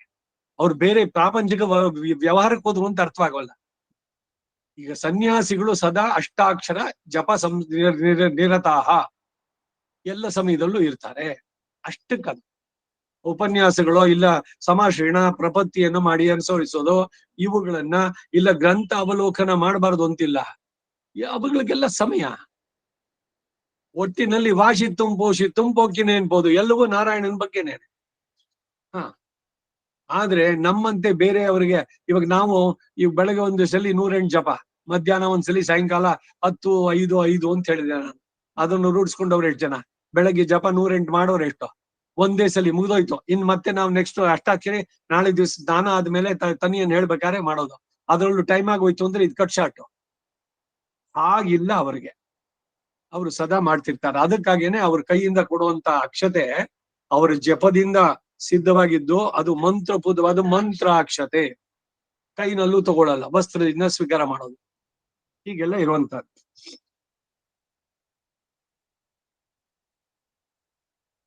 ಸನ್ಯಾಸಿಯು ಶಿಷ್ಯೋಪದೇಶ ನೋಡಿಲಿ, ಶಿಷ್ಯೋಪದೇಶ ವ್ಯತಿರಿಕ್ತ ಕಾಲಗಳಲ್ಲಿ ಏಕಾಕಿಯಾಗಿಯೋ ರಹಸ್ಯದಲ್ಲೂ ಯಾವಾಗ್ಲೂ ಇರ್ತಾರೆ. ಆ ಸಂದರ್ಭಗಳಲ್ಲಿ ಇಲ್ಲ ಉಪನ್ಯಾಸನೋ ಏನೋ ಹೇಳ್ತಾ ಇದ್ದಾರೆ, ಆಶೀರ್ವಚನ ಅವರುಗಳಿಗೆ. ಆ ಮಿಕ್ಕಿದ ಸಂದರ್ಭದಲ್ಲಿ ಅವರೊಬ್ಬರೇನೆ. ಅವ್ರು ಏನು ಈ ಪೇಪರ್ ತಗೊಂಡು ನ್ಯೂಸ್ ಓದೋದು ಈ ಕತೆ ಎಲ್ಲ ಬೇಕಾ ಅವ್ರಿಗೆ? ಮಾಡೋರು ಬೇರೆ. ಆದ್ರ ಅವ್ರಿಗಿದೆಲ್ಲ ಬೇಕಿಲ್ಲ. ರಾಷ್ಟ್ರದಲ್ಲಿ ಯಾರು ಬಂದ್ರು ಅವ್ರಿಗೇನಾಗ್ಬೇಕಾಗಿದೆ? ಲೋಕದ ಹಿತ ಬಯಸೋದ್ ಸರಿ. ಅವರು ನನಗೆ ಇಷ್ಟು ಇದ್ ಕೊಡ್ಲಿಲ್ಲ, ಈ ಮಠದವರು ಈ ಮಠದವರು ಅಲ್ಲಿ ಹೋಗಿ ಏನೋ ಇವನ ಹತ್ರ ಇದಕ್ಕೆಲ್ಲ ಎಂಟ್ರ್ ಆಗ್ಬಾರ್ದು ಇವರು. They should not. ನಿಜವಾದ ಇದರಲ್ಲಿ ವಿರಕ್ತ ಅಂದ್ರೆ ಪರಮಾತ್ಮನಿರಕ್ತ, ವಿರಕ್ತ ಪರಮಾತ್ಮನೇ ಅಕ್ಷರಶಃ ಪಾಲಿಸ್ಬೇಕಾದವರು ಸನ್ಯಾಸಿಗಳು. They should not come to this. ಇದಕ್ಕಾಗಿ ನಾನು ಹೇಳಿದ್ದು, ಈಗ ಪರಕಾಲ್ ಮಠವೋ ಅಹಬಲ್ ಮಠವೋ ಆಂಡವನ್ನೋ ಇವರೆಲ್ಲ ಅವರುಗಳು ಸ್ವೀಕಾರ್ಯಂ ಇರ್ತಾರೋ ಇಲ್ವಾ? He must be the administrative officer. ಏನೇನ್ ವ್ಯವಸ್ಥೆ ಇದೆಯೋ ಅಲ್ಲಿ ಶಿಷ್ಯರಿಗೆ ಏನ್ ಕೊಡೋದೋ ಇಲ್ಲ ಅವ್ರ ಏನಾದ್ರು ತಂದಿದ್ದು ಹಣ್ಣು ಅದ್ರದ್ದು ವಿತರಣೆ ಎಲ್ಲದನ್ನು ಅವ್ನು ನೋಡ್ಬೇಕು. ಇವ್ರು ಕೂತ್ಕೊಂಡು ಅವ ವಂಕೆ ಪೊನ್ನಳ ಹತ್ಗೆ ಸ್ವಾಮಿಗಳು ಕೂತ್ಕೊಂಡು ನೋಡ್ಬೇಕಾ? ಈ ಇವರಿದಾರಲ್ಲ ಈಗಿನ ವರಾಹ ಅವ್ರ ತಂದೆ ರಂಗರಾಮಾನುಜ ಮಹಾದೇಶಿಗನ್ನು ಈ ಶ್ರೀಪುರಕ್ಕೆ ಬಂದಾಗ್ಲೋ ಏನೋ ಶಿಷ್ಯರು ಕೆಲವರೆಲ್ಲ ಯಾರ್ದೋ ಮನೆಗೆ ಡೋಲೋತ್ಸವಕ್ಕೆ ಹೋಗಿದ್ರು. ಎಲ್ಲ ತಟ್ಟೆನಲ್ಲಿ ಎಲ್ಲ ಹೇಳಿದ್ರು ಮೊದ್ಲು ಗೋಡಂಬಿ ಇಷ್ಟಿರ್ಬೇಕು, ದ್ರಾಕ್ಷಿ ಇರ್ಬೇಕು, ಅಷ್ಟಿರ್ಬೇಕು ಅಂತ. ಅವನು ಶಿಷ್ಯ ಇದ್ರು ತಗೊಂಡು ಇಲ್ಲ ದೇವಸ್ಥಾನದ ಇದ್ರಲ್ಲಿ ಏನೋ ಅಂತ ಇದ್ದು ಹೆಂಗ್ ಯಾರೇ ಹೇಳ್ತಿದ್ದೆ ತಗೊಂಡ ಹಂಗೆ ಅಂತ ಇವ್ರು ಗಲಾಟೆ ಮಾಡಿ ಅದನ್ನ ತರಿಸಿ ಕೊಡು ಎಲ್ರಿಗೂ ಡಿಸ್ಟ್ರಿಬ್ಯೂಷನ್. ನೀನ್ ಬ್ಯಾಗ್ ಹಾಕೊಂಡು ತಗೊಂಡೋಗಕ್ಕಲ್ಲ ಶಿಷ್ಯನ್ಗೆ. ಎಲ್ಲ ಕಬಳಿಸೋರು ಎಲ್ಲ ಕಡೆನೂ ಇರ್ತಾರೆ, ಬಟ್ ಇದನ್ನೆಲ್ಲ ಸ್ವಾಮಿಗಳು ಗಮನಿಸ್ಬೇಕಾಗಿಲ್ಲ. ಯಾಕೆ ಅಂದ್ರೆ ಬೇರೆಯವರು ಇಲ್ಲ, ಅದಕ್ಕಾಗಿ he is the person. So ಈ ಅಡ್ಮಿನಿಸ್ಟ್ರೇಷನ್ ಕೆಲಸ ಇದೆಯಲ್ಲ, ಇದಕ್ಕೇನೆ ಅವರು ಶ್ರೀಕಾರ್ಯಂ ಇರೋರು ಅವ್ರು ತಗೋಬೇಕು ರೆಸ್ಪಾನ್ಸಿಬಿಲಿಟಿ. ಅವ್ರು ಸರಿಯಾಗಿ ಎಲ್ರು ಮ್ಯಾನೇಜ್ ಮಾಡ್ಬೇಕು. ಈ should be a good manager. And ಸ್ವಾಮಿಗಳು should be relieved of all this. ಯಾರೋ ಆಸ್ತಿ ತಗೊಂಡೋದ್ರು, ಇನ್ನೇನೋ ಬಂದಿದ್ ಪ್ರಸಾದನೋ ಹಣ್ಣೋ ಮತ್ತೊಂದೋ ಇನ್ನೊಂದೋ ತಗೊಂಡ್ರು, ಅವನೊಬ್ನೇ ತಗೊಂಡ, ಇನ್ನೊಬ್ರು ಕೊಡ್ಲಿಲ್ಲ. ಈ ಕಥೆಗಳೆಲ್ಲ ಸಹಜವಾಗಿ ಎಲ್ರಿಗೂ ಬರುವಂತ. ಸೊ ಅದರಿಂದ ಇಂಥದ್ದಕ್ಕೆಲ್ಲ ಅವ್ರು ಬರಬಾರ್ದು. ಸನ್ಯಾಸಿಗಳಿಗೆ ಬಿಡುಗಡೆ ಇರಬೇಕು. ಹೌದು, ಎಫಿಷಿಯೆಂಟ್ ಆಗಿ ಇರ್ಬೇಕು ಅವರು. ಅಂದ್ರೆ ಶೃಂಗೇರಿ ಸ್ವಾಮಿ ಗೊತ್ತಾ, ಗೌರಿ ಶಂಕರ್ ಅವನಿಂದ ಅವ್ರ ಮುನ್ನತಿಗೆ ಅವ್ರಿಗೆ ತಪಾಸ್ಕೊಂಡಿದ್ದೆ. He was very efficient managing everything. ಮಠದ ವಿಚಾರದ ಬಗ್ಗೆ ಏನೇನು, ಯಾವ್ದೋ ಕರೆಸ್ಪಾಂಡೆನ್ಸ್ ಯಾರೋ ಬರೆದ್ರು, ಏನೋ ಸಂದೇಹ, ಅದಕ್ಕೆ ಯಾರಿದ್ದಾರೆ ಸ್ಕಾಲರ್ಸ್, ಅವ್ರ ಹತ್ರ ಅದಕ್ಕೆ ಉತ್ತರಗಳು. ಸರಿ, ಇವ್ರದ್ದು ಎಲ್ಲೆಲ್ಲಿ ಪಾದಯಾತ್ರೆ ಹೊರಡ್ತಾರೆ, ಅದ್ರದ್ದೆಲ್ಲ ಪ್ಲಾನಿಂಗು, ಎಲ್ಲಿ ಇಳ್ಕೊಳ್ತಾರೆ, ಹೇಗ್ ಮಾಡಬೇಕು, ಅಲ್ಲಿ ಏನು ಸಮಾಶ್ರಯಣವಾ ಇದಾ, ಅದಕ್ಕೆಲ್ಲ ಏನ್ ವ್ಯವಸ್ಥೆಗಳು. ಸ್ವಾಮಿಗಳು ಕುತ್ಕೊಂಡು ಅಗ್ನಿ ಮಾಡೋದಿಲ್ಲ. ಆ ಯಾರಿಗೆ ಒಪ್ಸಿರೋದು, ಇವರಲ್ಲಿ ಇದಾರಲ್ಲ ಆಸ್ಥಾನ ವಿದ್ವಾನ್ ಅಂತಾನೋ, ಇಲ್ಲ ಯಾರು ವೈಶ್ವದೇವ ಮಾಡ್ತಾ ಇದ್ದಾರೋ ಅಂತವ್ರ ಹತ್ರ, ಗೃಹಸ್ಥನಾದವ್ರ ಹತ್ರ ಅಗ್ನಿ ಸಿದ್ಧ ಮಾಡಿಸಿ ಬೆಳಗ್ಗೆ ಆ ಸ್ವಾಮಿಗಳು ಅವರ ನಿತ್ಯ ವಿಧಿ ಮುಗಿಸ್ಕೊಂಡು ಬರೋದು ಇವನ್ನೆಲ್ಲ ಮಾಡಿ ರೆಡಿ ಮಾಡಿ ಶಂಖ ಚಕ್ರ ಕಾಸ್ಬಿಟ್ಟು ಕೊಡ್ಬೇಕು ಅವ್ರ ಕೈಗೆ. ಅಷ್ಟರಲ್ಲಿ ಇಲ್ಲೆಲ್ಲ ಅವ್ರಗಳನ್ನೆಲ್ಲ ನಿಲ್ಸಿ ಅವ್ರಗಳಿಗೆ ಏನೇನ್ ಇದಾಗ್ಬೇಕು ಅದೆಲ್ಲ ಎಲ್ಲ ಲೌಕಿಕ ವ್ಯವಹಾರದ್ದು ಇದ್ಯಾವ್ದು ಬಿಡೋಂಗಿಲ್ಲ, ಎಲ್ಲದನ್ನು ಆಗ್ಬೇಕು. ಆದ್ರೆ ಇದೆಲ್ಲದನ್ನು ಸ್ವಾಮಿಗಳೇ ನೋಡ್ಬೇಕು ಅಂತ ಆಗ್ಬಾರ್ದು. ಅದಕ್ಕೆ ಸರಿಯಾದವ್ರು ಸಿಗ್ಬೇಕಷ್ಟೆ. ಅದು ಸ್ವಾಮಿಗಳ ಯೋಗ ಎಲ್ಲ ಸರಿಯಾದವ್ರು ಸಿಕ್ಕಿದ್ರೆ ಚೆನ್ನಾಗಾಗತ್ತೆ. ಅವ್ರಿಗೆ ಗೆಲ್ದಿದ್ರೆ ವಿಧಿ ಇಲ್ಲ, ಅವರೇ ನಡೆಸ್ಬೇಕಾಗತ್ತೆ. ಯೋಗಿ ಶಬ್ದದಿಂದ ಅದಕ್ಕಾಗಿ ಹೇಳಿದ್ದು. ಶಿಷ್ಯೋಪದೇಶ ವ್ಯತಿರಿಕ್ತ ಕಾಲಗಳಲ್ಲಿ ಅವರು ಏಕಾಗಿಯೂ ರಹಸ್ಯದಲ್ಲೂ ಯಾವಾಗ್ಲೂ ಇರ್ತಾರೆ. ಈ ಶ್ಲೋಕದಲ್ಲಿ ಸತತಂ ಅಂತಂದ್ರೆ ಯಾವಾಗ್ಲೂ ಎಂಬ ಅರ್ಥ ಆಗಿರೋದ್ರಿಂದ ಆಹಾರಹ ಯೋಗ ಕಾಲೆ ಎಂಬ ಭಾಷ್ಯ ಹೇಗೆ ಸಮಂಜಸ ಅಂದ್ರೆ, ಯಾವಾಗ್ಲೂ ಕರ್ಮಯೋಗಿಯು ಆತ್ಮಧ್ಯಾನ ನಿರತನಾಗಿರ್ಬೇಕು. ಅಶಕ್ಯವಾದದ್ದು ಅಲ್ಲದೆ ಯೋಗ ಶಾಸ್ತ್ರದಲ್ಲಿ ಹಾಗೆ ವಿಧಿಸಿಯೂ ಇರುವುದಿಲ್ಲ. ಆದ್ರೆ ಕ್ಲುಪ್ತ ಕಾಲದಲ್ಲಿ ಸತ್ವಗುಣ ಅಭಿವೃದ್ಧಿ ಉಂಟಾಗುವ ಪೂರ್ವಾಹ್ನದಲ್ಲಿ ನಿಯಮಾನುಸಾರ ಪ್ರತಿದಿನವೂ ನಡೆಯತಕ್ಕಾಗಿದೆ ಅಂತ ಭಾಷೆಯನ್ನು ಬರೀತಾರೆ. ಹೋಮಗಳನ್ನ ನಡೆಸೋದಾದ್ರೆ ಬೆಳಗ್ಗೆ ಯಾವಾಗ್ಲೂ 2 ಗಂಟೆಗೆ ಶುರು ಮಾಡ್ಕೊಂಡು ಊಟ ಯಾವಾಗ ಇಲ್ಲ, ಊಟ ಮಾಡಿದ್ಮೇಲೆ ಕೂತ್ಕೊಂಡು ಯೋಗ ಮಾಡೋದೆ, ಹೋಮ ಮಾಡೋದೆ, ಒಂದೊಂದಕ್ಕೂ ಒಂದೊಂದು ವಿಶೇಷ ಟೈಮ್ಗಳು. ಈ ರೀತಿ ಪ್ರತಿಯೊಂದಕ್ಕೂ ಕೂಡ. ಮುಂದಕ್ಕೆ ಶುಚೌದೇಶೆ ಪ್ರತಿಷ್ಠಾಪ್ಯ ಸ್ಥಿರಮಾಸನಮಾತ್ಮನಃ ನಾತ್ಯುಚ್ಛ್ರಿತಂ ನಾತಿ ನೀಚಂ ಚೈಲಾಜಿನ ಕುಶೋತ್ತರಂ ತತ್ರೈಕಾಗ್ರ್ಯಂ ಮನಃ ಕೃತ್ವ ಯತ ಚಿತ್ತೇಂದ್ರಿಯ ಕ್ರಿಯ ಉಪವಿಶ್ಯ ಆಸನೆ ಯುಂಜಾತೆ ಯೋಗಂ ಆತ್ಮ ವಿಶುದ್ಧಯೇ. ಹಿಂದೆ ಗೀತಾ ವರ್ಷ ಹಾಕೊಂಡಿಕ್ರಚೆ ನಾನೇ ಪ್ರವಾಸ ಹಿಂದೆ ಬುಕ್ಸ್ ಎಲ್ಲೂ ಇದೆ, ಶ್ರೀ ವೈಷ್ಣವ ಬುಕ್ ಫೇರ್ಗೆ எல்லாரும் மீட் பண்ணியிருந்தேன். அந்த இவர் என்ன SMS Varadacharya, KS Varadacharya, ES Varadacharya ತ್ರಯರು ಮೈಸೂರಿನಲ್ಲಿ ಇದ್ದವರು. ಆಮೇಲೆ ಅಂದ VT ತಿರ್ನಾಣಂಗಾರನ್ ಇದ್ದಾರೆ, ಕೂಲಿಂಗ್ ಗ್ಲಾಸ್ ಪೊಟ್ಕೊಂಡಿಕ್ಕಿರುವ ಎಂಗಲೇ ಇತ್ತುಳ್ಳೆ ಪ್ರಧಾನ ಅವ್ರದ್ದೇನೋ ಇದೆ. ಇವಳೆಲ್ಲರಿಗೂ ಮೀಟ್ ಪಂಡದಕ್ಕೆಲ್ಲ ಹೋಗಿದ್ದೆ. ಹಿಂಗ ಅನಂತರಂಗಾಚಾರ್ಯ ಗೀತಾ ಭಾಷೆ ಆಗ್ತಾ ಇತ್ತು. ಚೈಲಾಜಿನ ಕುಶೋತ್ತರಂ ಈ ಶ್ಲೋಕದ ಬಗ್ಗೆ ಬಂತು. ಕೃಷ್ಣಾಜಿನ ಎಲ್ಲರೂ ಸಿಕ್ಕಿದ್ರೆ ತರ್ಬೇಕ್ರಿ அன்விட்டானே எனக்கு சொன்னேன். நான் மைசூர் போயிருந்தேன், அந்த வண்டிಕೊಪ್ಪಲ್ கோயில் உள்ள ஒரு புಸ್ತಕத்தை ಇದಕ್ಕೆ ಎಲ್ಲ ಏನೇನ ಸಿಗುತ್ತೋ ಅದೆಲ್ಲ ಅವ್ರ ಹತ್ರ ಸಿಗುತ್ತೆ ಎಂದು ಯಾರೋ ಹೇಳಿದ್ರು. ಮೈಸೂರಿಗೆ ಹೋದಾಗ ಅವ್ರನ್ನ ವಿಚಾರಿಸಿ ಅವಾಗ ತಗೊಂಬಂದಿದ್ದು ಇದು ಕೃಷ್ಣಾಜಿನ. ನನಗೊಂದು ಅವ್ರಿಗೊಂದು 800 ರೂಪಾಯಿ ಒಂದೊಂದಕ್ಕೆ. ಅವ್ನು ಹೇಳ್ದ, ಸರ್ ಇದನ್ನು ತೋರಿಸ್ಬಿಡಿ, ಪೊಲೀಸ್ನವರು ಇದೇನೋ ಗೊತ್ತಾದ್ರೆ ಅಥವಾ ಇದಕ್ಕೆ ಜೈಲ್ಗೆ ಹಾಕ್ಬಿಡ್ತಾರೆ, ಅಷ್ಟ್ರ ಮಟ್ಟಿಗೆ ಸೀರಿಯಸ್ ಅವಾಗ್ಲೇನೆ ಆಗಿನ ಕಾಲಕ್ಕೆ ಅನ್ಪಣ್ಣಿ. ಕೂತ್ಕೊಳ್ಳೋ ಜಪಕ್ಕೆ ಚೈಲಾಜಿನ ಕುಶೋತ್ತರಂ ಸಮತಟ್ಟಾದಂತ ಪ್ರದೇಶ ಜಪಕ್ಕೆ. ಸತ್ವೋದ್ರಿಕ್ತವಾಗೋದು ಹೇಗೆ ಅಂದ್ರೆ ಅದು ನಾತ್ಯುಚ್ಛ್ರಿತಂ ನಾತಿ ನೀಚಂ, ಹಳ್ಳ ಇದು ಆಗ್ಬಾರ್ದು, ಮನೆ ಆಡಬಾರ್ದು, ಸಮತಟ್ಟಾದಂತ ಪ್ರದೇಶ. ಯಾವುದು ಏಕಾಂತವಾಗಿರುವಂತ ಸ್ಥಳ, ಪೂರ್ವಾಭಿಮುಖವಾಗಿ. ಮೊದಲು ಮನೆ ಮೇಲೆ ದರ್ಬೆ ಆಸನ. ಚೈಲಾಜಿನ ಕುಶೋತ್ತರಂ ಅಂದ್ರು. ಚೈಲ ಅಂದ್ರೆ ಕೃಷ್ಣಾಜಿನ, ಆಮೇಲೆ ದರ್ಬೆ, ಅದ್ರ ಮೇಲೆ ಒಂದು ವಸ್ತ್ರ, ಬಿಳಿ ಶ್ವೇತ ವಸ್ತ್ರ, ಇದನ್ನ ಹಾಕೊಂಡು ಕೂತ್ಕೊಂಡು ಜಪ ಹೆಂಗ್ ಮಾಡ್ಬೇಕು ಅನ್ನೋದನ್ನು ಹೇಳ್ತಾ ಇದ್ದಾರೆ ಇಲ್ಲಿ. 6ನೇ ಅಧ್ಯಾಯದ 11, 12ನೇ ಶ್ಲೋಕಗಳು. ಹೇಗ್ ಮಾಡ್ಬೇಕು ಪ್ರಾಕ್ಟಿಕಲ್ ಆಗಿ ಧ್ಯಾನವನ್ನ ಅನ್ನೋದು ಕೇಳ್ತಾ ಇದೆ. ಕಷ್ಟ ಇಲ್ಲ, ಮನಸ್ ಬಂದಾಗ ಸಾಧ್ಯ ಮಾಡ. ಯಾವ್ದು?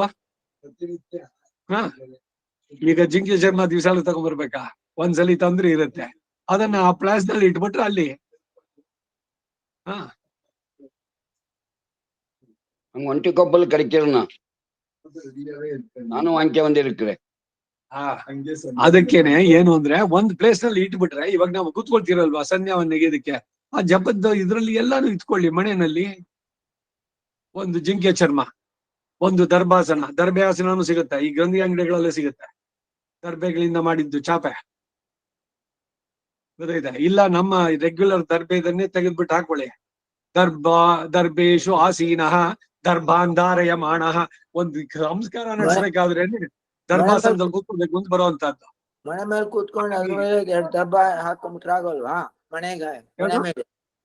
ಮನೆ ಮೇಲೆ ಹಾಕ್ಬೇಕಿದನ್ನೆಲ್ಲ ಒಂದೊಂದುವೆ. ಅದೇ ಮೊದಲು ದಾರು, ಮೊದಲನೇದು ಮನೆ ಮೇಲ್ಗಡೆ ಇದು ಎಲ್ಲ ಒಂದೊಂದಾಗಿ, ಆಮೇಲೆ ಒಂದ್ 2 ದಬ್ಬ ಹಾಕೊಂಡ್ಬಿಟ್ರೆ ಮಣೆ ಸಮನಾಗಿರ್ಬೇಕು. ಅದ್ರ ಮೇಲೆ ಇದನ್ನ ದರ್ಬೆದನ್ನ ಹಾಕೊಳ್ಳಿ. ದರ್ಬೆ ಮೇಲೆ ಕೃಷ್ಣಾಜಿನ ಹಾಕಿ, ಕೃಷ್ಣಾಜಿನದ ಮೇಲೆ ಒಂದು ಶ್ವೇತ ವಸ್ತ್ರ, ಒಂದು ವೈಟ್ ಟವಲ್ ಹಾಕ್ಬಿಟ್ಟು ಅಲ್ಲಿ ಕೂತ್ಕೊಂಡು ಮಾಡಿ. ಒಂದ್ಸಲಿ ಅದ್ ರೆಡಿ ಮಾಡಿಕೊಂಡ್ರೆ ಪ್ರತಿದಿನ ಜಪ ಮಾಡೋದು ಅದ್ರ ಮೇಲೆ ಕೂತ್ಕೊಂಡ ಮಾಡ್ದ.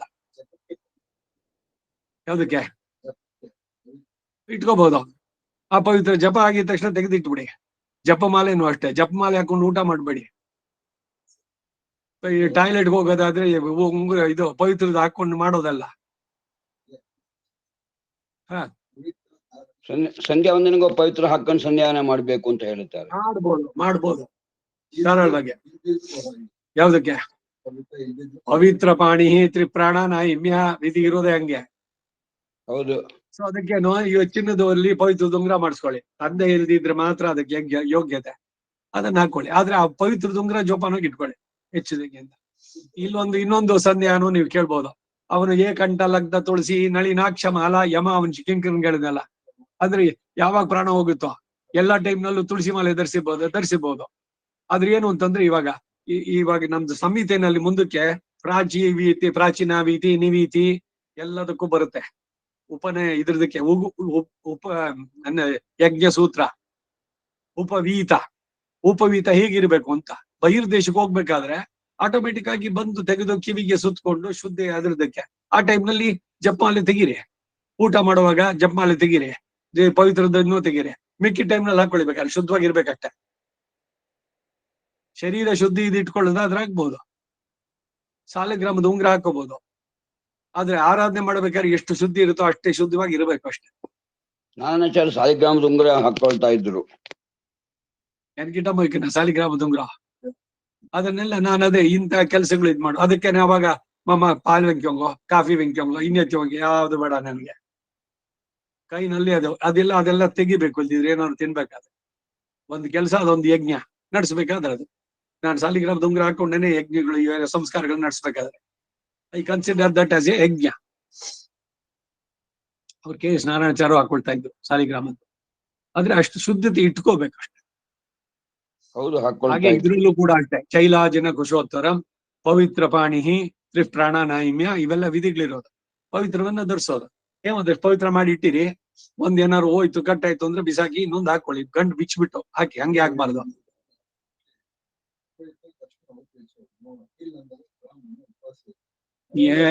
ಎಲ್ಲಿದೆಯಂತೆ ತೋರಿಸಿ, ಸೋರ್ಸ್ ಕೇಳಿ ಅವ್ರನ್ನ. ಬ್ರಾಹ್ಮಣ ಉಪವಾಸ ಆಗ್ದ ಮೀನಿಂಗ್ಲೆಸ್. ಈ ಅಡ್ಡದಿಟ್ಟಿ ಶಾಸ್ತ್ರಗಳು ಬಂದ್ಬಿಡುತ್ತೆ. ನಿಂಗೆ ಸಮಾಶ್ರಯಣ ಪಂಚ್ಕೊಂಡು ಊಟಾಗ ಸ್ವಾಮಿಗಳಿಗೆ ಹೋಟ್ಲ್ ತಿಂದ್ಬಿಟ್ರೆ ನಿಮ್ ಸ್ವಾಮಿಗಳಿಗೆ ಏನೋ ಆಗ್ಬಿಡುತ್ತೆ, ನಿಮ್ ಪಾಪ ಮಾಡಿದ್ ಅವ್ರಿಗೆ ಹೋಗುತ್ತೆ ಅಂತ. ಇದೇನು ಯಾವ ಶಾಸ್ತ್ರದಲ್ಲಿ ಎಲ್ಲಿ ಸ್ಮೃತಿನಲ್ಲಿ ಇತ್ತು? ಆದ್ರೆ ಎಷ್ಟು ಪ್ರಚಲಿತವಾಗಿದೆ ಅಂದ್ರೆ ನಿಜವಾದದ್ದನ್ನು ಬಿಟ್ರು. ಆ ರೀತಿನಲ್ಲಿ ನೀವ್ ಹೇಳಿದ್ದು ಪವಿತ್ರ ಬಿಟ್ಟುಬಿಟ್ರೆ ಬ್ರಾಹ್ಮಣನ ಉಪವಾಸನೋ ಮತ್ತೊಂದು ನಾನಂತೂ ಕೇಳಿಲ್ಲ. ಇವೆಲ್ಲ ಮೀನಿಂಗ್ಲೆಸ್. ಇದಕ್ಕೆ ಯಾವ್ದಕ್ಕೂ ತಲೆ ಕೊಡ್ಲೇಬಾರದು. ಸ್ಮೃತಿ ಇದು ನಮಗ ಆಧಾರ. ಪವಿತ್ರ ಹಾಕೊಂಡು ತಿನ್ನಬಾರದು. ದೇವ್ರ ತೀರ್ಥ ತಗೋಬೇಕಾದ್ರೂ ಪವಿತ್ರ ತೆಗೆದು ಪವಿತ್ರ ಕರ್ಣೇ ನಿಧಾಯ ಕಿವಿ ಮೇಲೆ ಇಟ್ಕೊಂಡು ಅದನ್ನ ಮಾಡೋದು. ಶುದ್ಧವಾಗಿ ಇಟ್ಕೊಂಡ್ರೆ ಆಗ್ಬೋದು. ಜಪ ಮಾಡ್ಬೇಕಾದ್ರೆ ಬರ್ಬೇಕಾದ್ರೆ ಇವೆಲ್ಲ ಬೇಕಾಗುವಂತ ಪವಿತ್ರ ಬೇಕು ಇರ್ಬೇಕು. 5:15 ಆಯ್ತು. ಸೊ ಈ ಶ್ಲೋಕ 11ಕ್ಕೆ ಮುಂದಿನ ವಾರ ನೋಡೋಣ. ವಸುದೇವ ಸುತಂ ದೇವಂ ಕಂಸ ಜಾಣೂರಮರ್ದನಂ ದೇವಕೀ ಪರಮಾನಂದಂ ಕೃಷ್ಣಂ ವಂದೇ ಜಗದ್ಗುರುಂ ಅತಸಿ ಪುಷ್ಪಸಂಕಾಶಂ ಹಾರನೋಪರಿಶೋಭಿತಂ ರತ್ನಗಂಗಣಕೇಯೂರಂ ಕೃಷ್ಣಂ ವಂದೇ ಜಗದ್ಗುರುಂ ಕುಟಿಲಾಲಗೃಹಂ ಯುಕ್ತಂ ಪೂರ್ಣಚಂದನಿಭಾನನಂ ವಿಲಸತ್ಕುಂಡಧರಂ ದೇವಂ ಕೃಷ್ಣಂ ವಂದೇ ಜಗದ್ಗುರುಂ ಮಂದಾರಗಂಧ ಸಂಯುಕ್ತಂ ಚಾರುಹಾಸಂ ಚತುರ್ಭುಜಂ ಬರ್ಹಿ ಪಿಂಚಾಮಚೂಡಾಂಗಂ ಕೃಷ್ಣಂ ವಂದೇ ಜಗದ್ಗುರುಂ उत्फुल्ल पद्मपत्राक्षं नीलजीमोत्सन्निभं यादवानां शिरोरत्नं कृष्णं वन्दे जगद्गुरुं रुक्मिणीकेळि संयुक्तं पीताम्बर सुशोभितम् अवाप्त तुलसीगन्धं कृष्णं वन्दे जगद्गुरुं गोपिकानां कुजद्गन्धं गङ्गमाङ्कितवक्षसं श्रीनिकेतं महेश्वासं कृष्णं वन्दे जगद्गुरुं श्रीवत्साङ्गं महोरस्कं वनमालाविराजितं शङ्खचक्रधरं देवं कृष्णं वन्दे जगद्गुरुं कृष्णाष्टकमिदं पुण्यं प्रातरुत्थाय पठेत् कोटिजन्मगतं पापं स्मरणेन विनश्यति कवितार्किकसिंहाय कल्याणगुणशालिने श्रीमते वेंकटेशाय वेदांत गुरवे नमः। वादित्युपशिरोभंग पंचानन पराक्रमः श्रीमान् वेंकटनाथार्य चिरं विजयतां भुवि श्रीमते निगमान्त महादेशिकाय नमः। सर्वं श्री वासुदेवार्पणमस्तु।